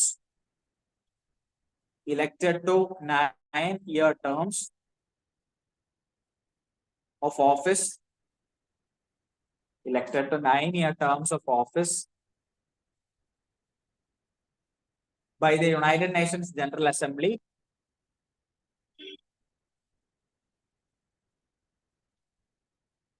and Security Council, United Nations General Assembly and Security Council, sitting independently of each other. Sitting independently of each other.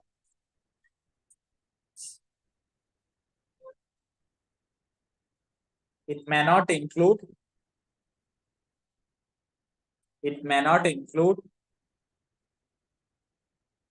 more than one judge of any nationality.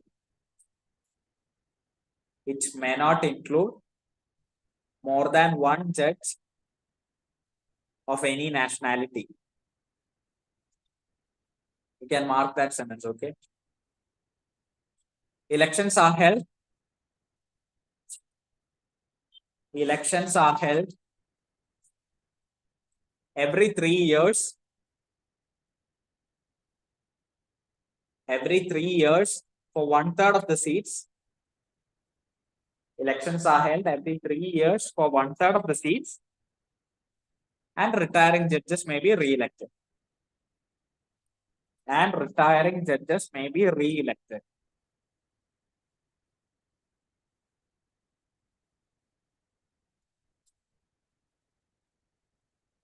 When the court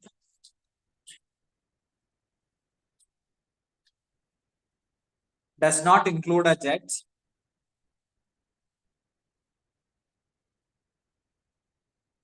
possessing, when the court does not include a judge possessing the nationality of a state, party to a case, nationality of state party to a case,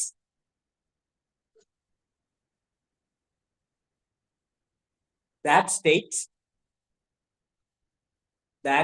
may appoint a person. That state may appoint a person to sit as a judge. To sit as a judge for the purpose of that case. To sit as a judge for the purpose of that case.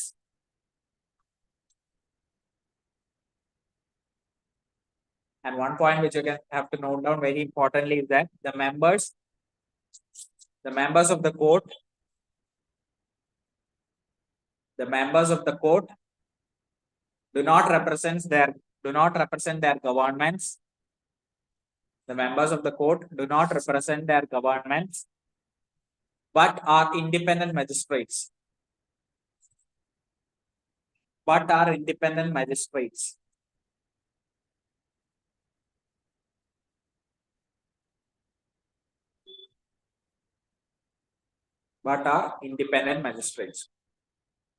Okay, apart from Security Council, General Assembly, or any other ECOSOC or other principal organs which we are going to learn, ICJ or International Court of Justice has a special power, has a special privilege, has a special position due to the fact that it is mostly unbiased. Okay, the reason being, if there are 15 judges, 15 judges are 15 different nationalities.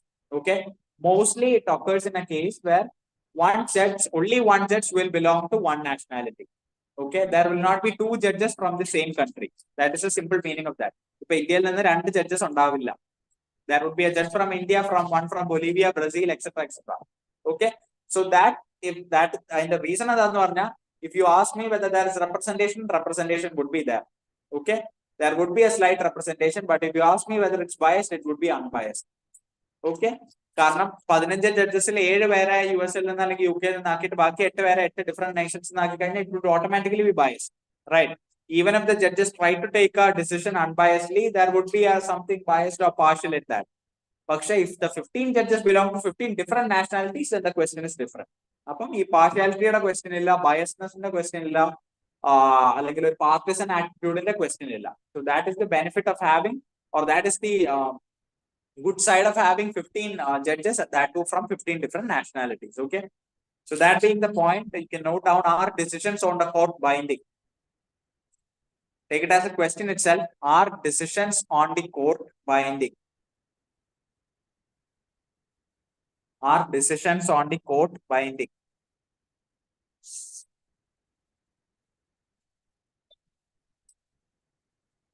Are decisions on the court binding? Binding.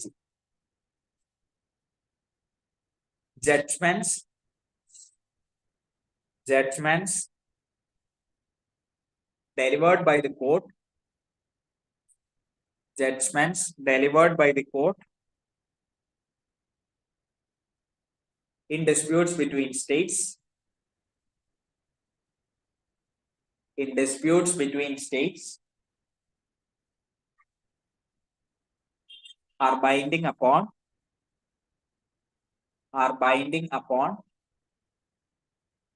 the parties considered or the parties concerned.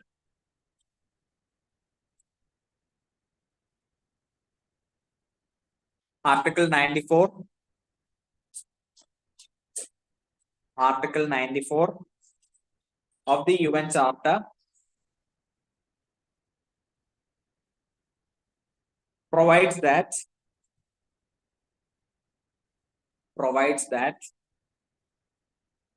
each member of the United Nations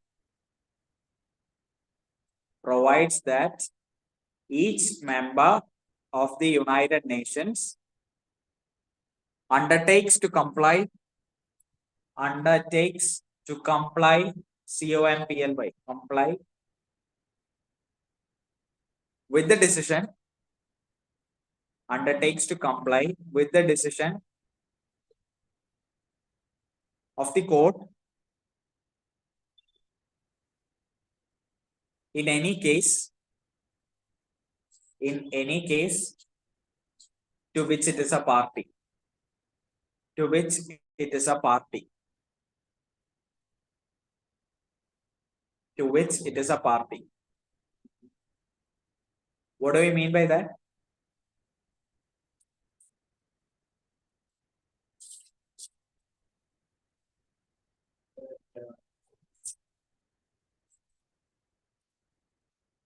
Exactly, that if there is a dispute between two parties and if the court reaches a settlement or if the court reaches a decision on that, that decision is binding on both the parties. Okay, but there have been cases where the countries haven't aligned with the countries haven't gone with the decisions of the court. Okay, where the countries have felt that they have been infringed of certain provisions.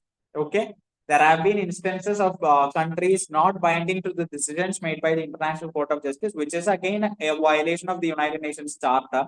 That is exactly of the Article 94, which you have written right now. But still, there have been countries, there have been instances, there have been many times where countries have gone against or have not aligned with the decision made by the International Court of Justice or by the judges of the ICJ. Okay, so that point has to be noted. That is, you must have that in mind. How many times have the cases been infringed? Okay, എത്രത്തോളം തവണ അല്ലെങ്കിൽ എത്ര തവണ cases ഇൻഫ്രിഞ്ച്ഡ് ആയിട്ടുണ്ട്? Infringed in the sense there has been a violation of rights. അല്ലെങ്കിൽ എത്രത്തോളം തവണ ഈ ജഡ്ജ്മെന്റ്സും അല്ലെങ്കിൽ സെറ്റിൽമെന്റ് ഓഫ് ഡിസ്പ്യൂട്ട്സിന് സെറ്റിൽമെന്റ്സ് വന്നിട്ട് how many times have there been അല്ലെങ്കിൽ എത്രമാത്രം തവണ ഈ ഡിസിഷൻ കൺട്രീസ് അനുസരിക്കാണ്ട് പോയിട്ടുണ്ടെന്നുള്ളത് you must have an idea upon. Okay, how many times or how many instances have been there? Israel has done that. Many other countries have done that. They have not aligned with the decision of the International Court of Justice. Okay, so which is a clear violation of the Article 94 of the United Nations Charter. അപ്പൊ ആ ഒരു violation നടന്നിട്ടുണ്ട്. Even when they are telling that this decision on binding on to any party to which this case is concerned എന്ന് പറയുന്നുണ്ടെങ്കിൽ പോലും there have been instances where countries have gone against the decisions of the court. Okay, that being the reason, you can note down, judgments are final and without appeal. Judgments are final and without appeal.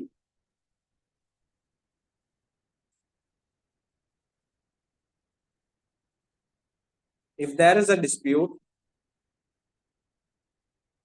next line, if there is a dispute about the meaning or scope of a judgment, if there is a dispute about the meaning or scope of a judgment,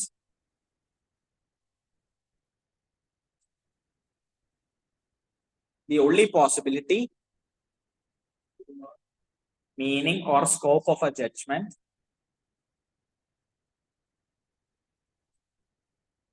comma, the only possibility is for one of the parties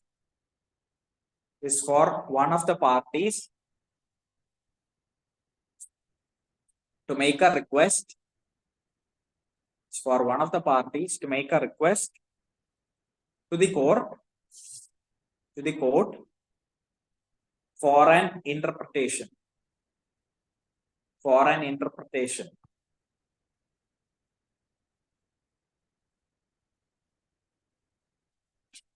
in the event, next line, in the event of the discovery of a fact, in the event of the discovery of a fact hitherto unknown, HITHER, HITHER to Theo, hitherto unknown to the court, hitherto unknown to the court, which might be a decisive factor,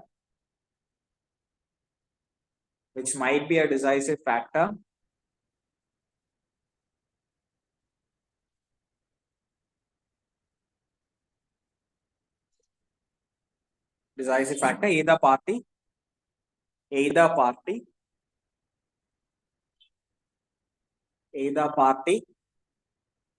may apply for revision of judgment. Either party may apply for revision of judgment.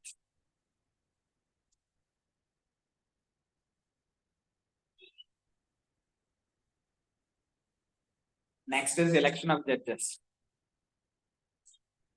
Election.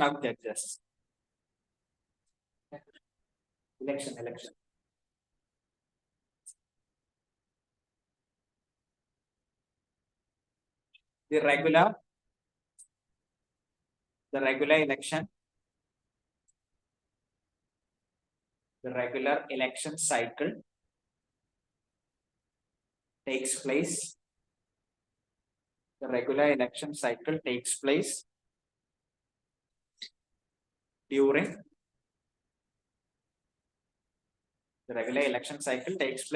the annual meeting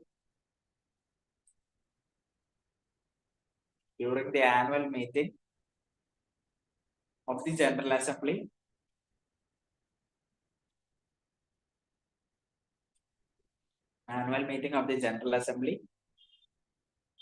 generally in early November.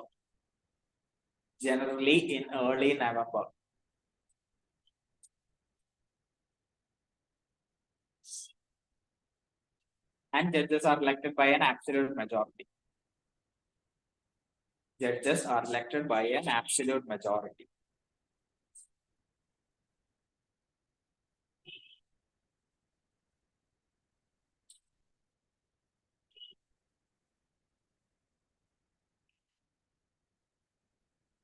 Now I'll ask you something. What is the basic difference between International Court of Justice and the International Criminal Court, ICJ and ICC? What is the major difference between International Court of Justice and International Criminal Court? Both these things sound same, but are different in its powers and jurisdiction also. International Court of Justice and International Criminal Court. You will get it from the wordings, but it's a bit different.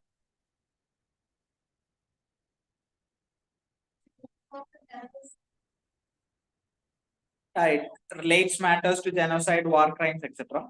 But the point of difference is International Court of Justice is a prosecutor. Okay, it doesn't have a prosecutor to enable or to proceed with the judgments of certain decisions made. But an International Criminal Court has a judge. Has a prosecutor to move with the judgments of the proceedings or the case, as you rightly told, relating to genocide, war crimes, humanity crimes, etc. Okay, so you can make that as a point of difference, differentiate between ICC and ICJ. ICJ and ICC, or any which way you can differentiate it. And note down, ICJ has no jurisdiction,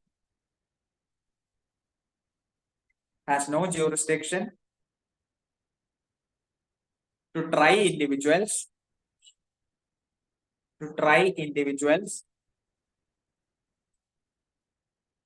accused of war crimes,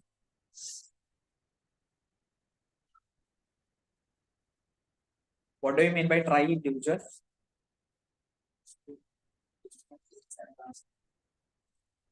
Exactly. Something like a trial.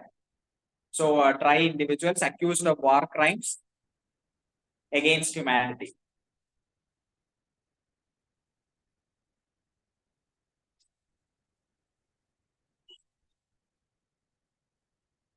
It does not have a prosecutor. It's under ICJ, okay? It does not have a prosecutor.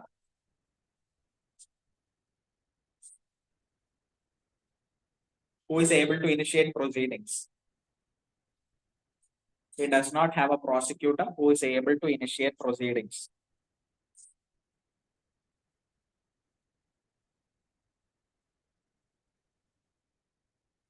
And when it comes to ICC, it's just opposite to that. It has the jurisdiction to prosecute individuals. It has the jurisdiction.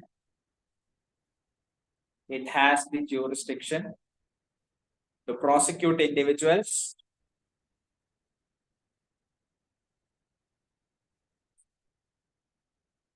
for the international crimes,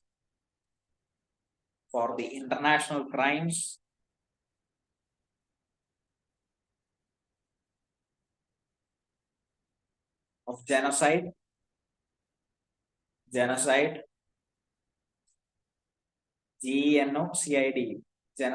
crimes against humanity, war crimes,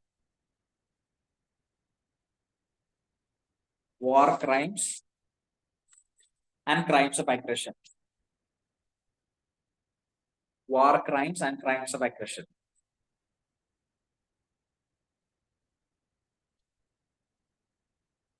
Okay. So this is the basic point of difference between International Court of Justice and the International Criminal Court. So whenever you study or learn or someone asks you regarding International Court of Justice and International Criminal Court, it's not the same. There's a huge difference between that.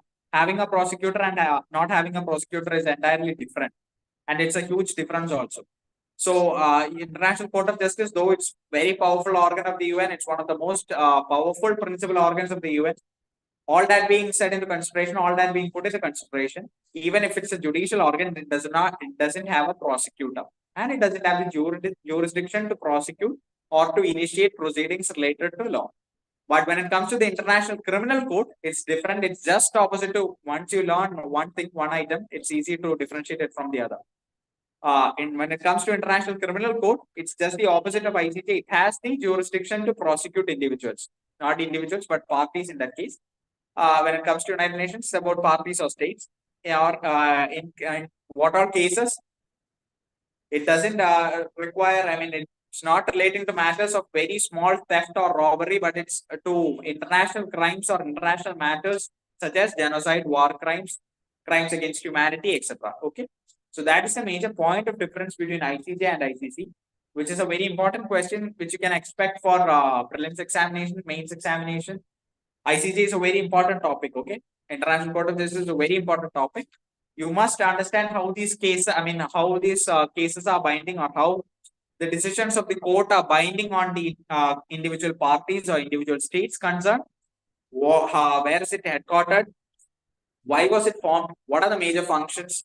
And is it clearing or is it fulfilling its purposes nicely? Okay. You must be able to answer these questions to any organization, to any principal organ you take. Let it be General Assembly, Security Council, ECOSOC, or this organ for that reason, ICJ for that reason. Okay, you must be able to answer these questions. When was it formed? Where was it formed? Where is the headquarters?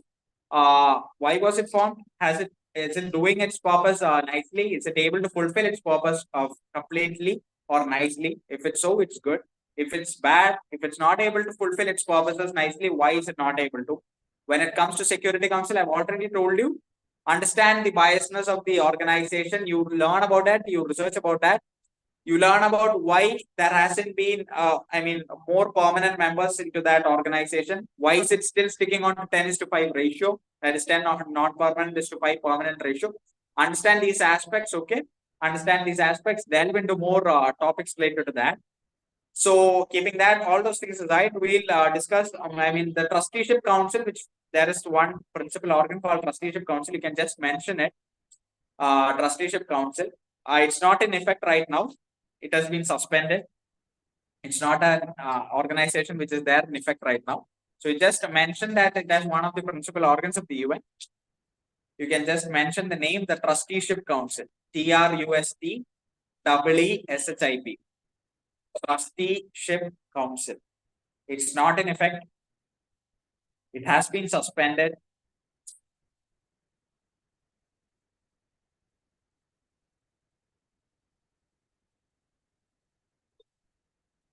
And so that organization is no more. Okay. So, and that's of, that's not of a contemporary relevance for any of the examinations right now, but still that was a principal organ of the United Nations. That's why we wrote that name. We'll move to the next and the last principal organ, which we'll discuss today. That is the Secretariat. The Secretariat.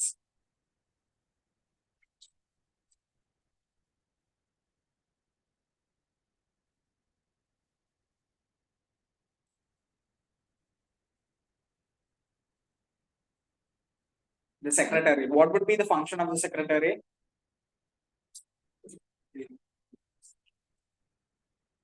Okay, rather than taking final decisions, it is about administration purposes അല്ലെങ്കിൽ അങ്ങനെയുള്ള office പർപ്പസസിന് വേണ്ടിയിട്ടുള്ള ഒരു organisation അല്ലെങ്കിൽ ഒരു setup അല്ലെങ്കിൽ ഒരു principal organ ആണ് is what we call the secretariat. Okay, നമ്മുടെ you take the secretariat of our region for that reason. നമ്മുടെ സെക്രട്ടേറിയറ്റിലാണെങ്കിലും ഇറ്റ്സ് അബൌട്ട് administration ആണ്. It's about administration. There are different levels of hierarchy for that. There is a hierarchy for that. There are different people sitting at different levels and administering the operations going through the city, going through the district, going through the nation for that reason. When it comes to UN, എങ്ങനെയായിരിക്കും സെക്രട്ടറിനെ administrate? What would be they be administrate? അവർ എന്ത് കാര്യമായിരിക്കും administrate ചെയ്യുന്നത് അല്ലെങ്കിൽ എന്ത് കാര്യമാണ് look upon ചെയ്യുന്നത്?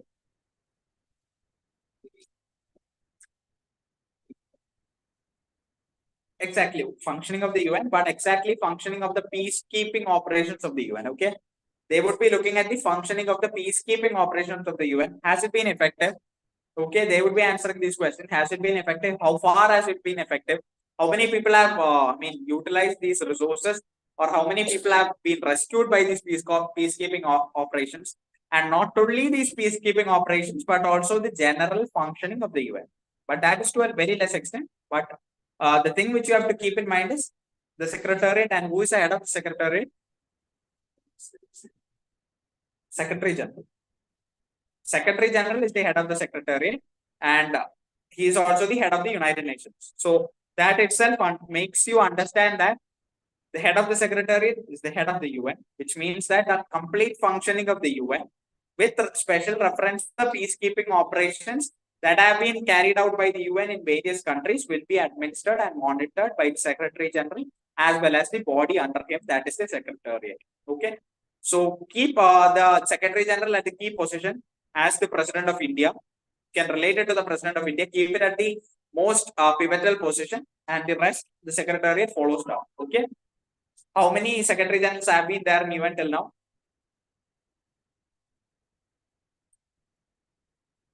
Okay, so you write down a list of the Secretary Generals. Secretary Generals.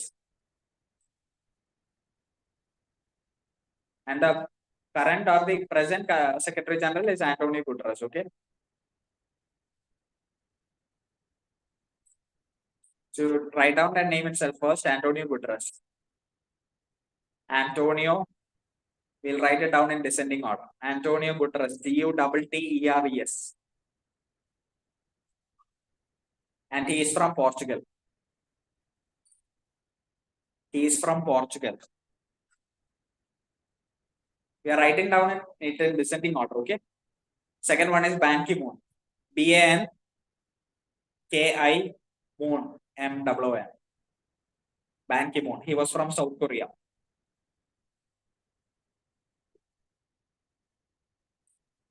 The third one is Kofi Annan. Kofi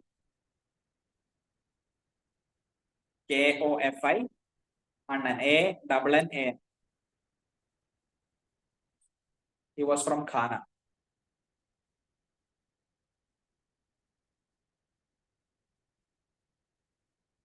Fourth one, Boutros Ghali.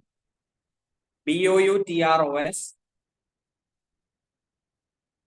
Boutros. The same, repeat it as the second word also. Boutros Ghali. Boutros. Boutros Ghali.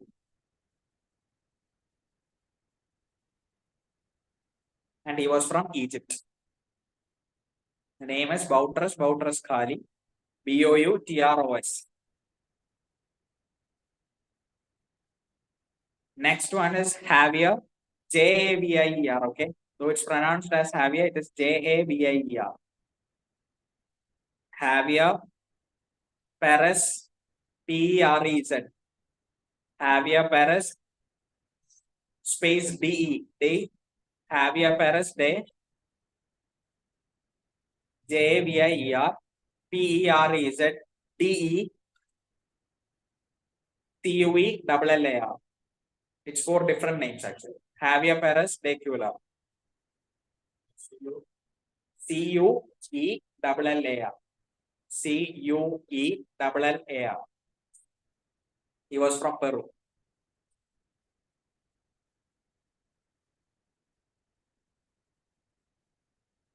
Next one is Kurt Waldheim. KURT. WALDHEIM. WALDHEIM,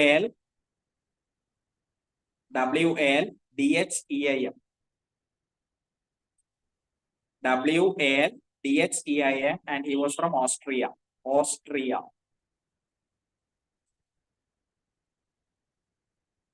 Next one is U Thant. U, write U, and then write THANT. THANT. He was from Burma, now Myanmar.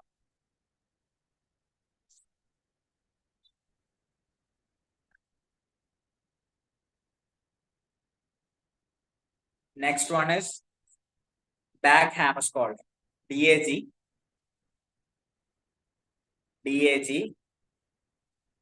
HAM. HAMMA. RS. KJ. OLD. Did you get that word? HAMMA. RS. KJ. OLD. It's actually not O, but it's pronounced as Dag Hammarskjöld. Okay. And the last one, or the first UN Secretary General was, who was, okay, he was from Sweden. Dag Hammarskjöld was from Sweden. And the first UN Secretary General was Tryggve. TRYGVELIE.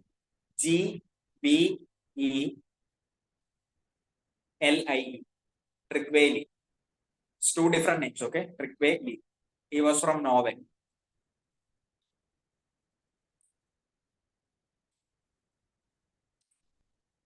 Okay, so these were the Secretary Generals of the United Nations, and keep these two names very pertinently in your mind. The first Secretary General as well as Antonio Guterres, okay, the current Secretary General, and also Kofi Annan for that reason. He was very famous Secretary General. Ban Ki-moon was also very famous Secretary General, apart from the others who were there in position. Okay, so you have to keep in mind those four names. And that being the case, we would write certain things relating to Secretariat. The Secretariat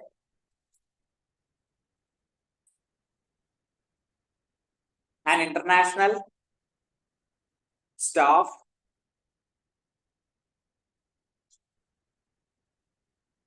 the secretariat, and I think you put a hyphen, okay? The secretariat and international staff working in duty stations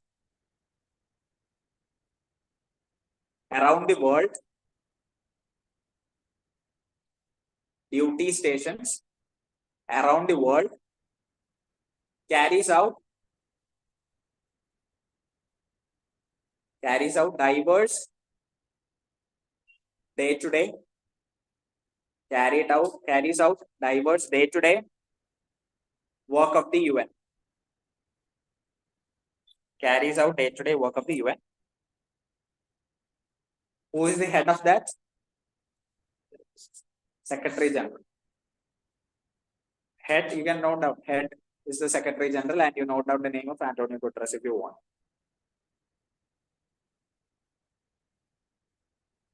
The Secretary General is appointed by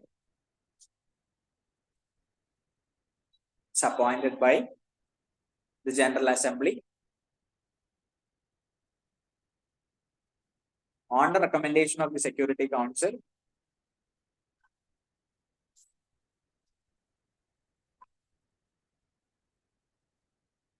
for a 5-year renewable term. For a 5-year renewable term.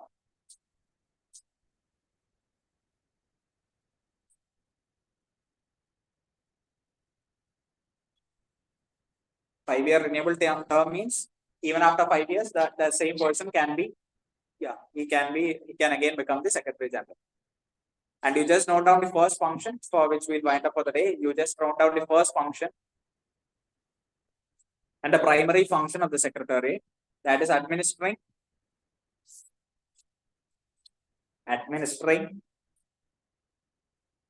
peacekeeping operations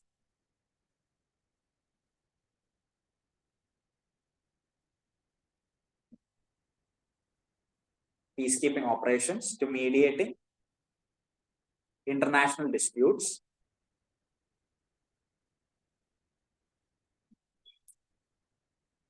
and to mediate international disputes and to mediate international disputes and to survey economic and social trends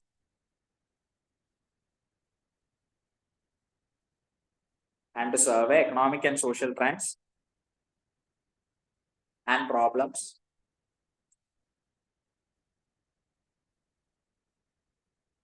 relating to human rights and sustainable development.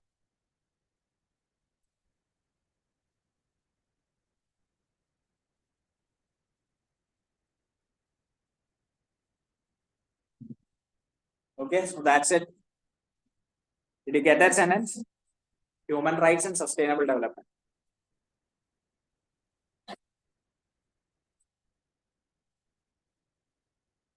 So that's it. We'll wind up for the day.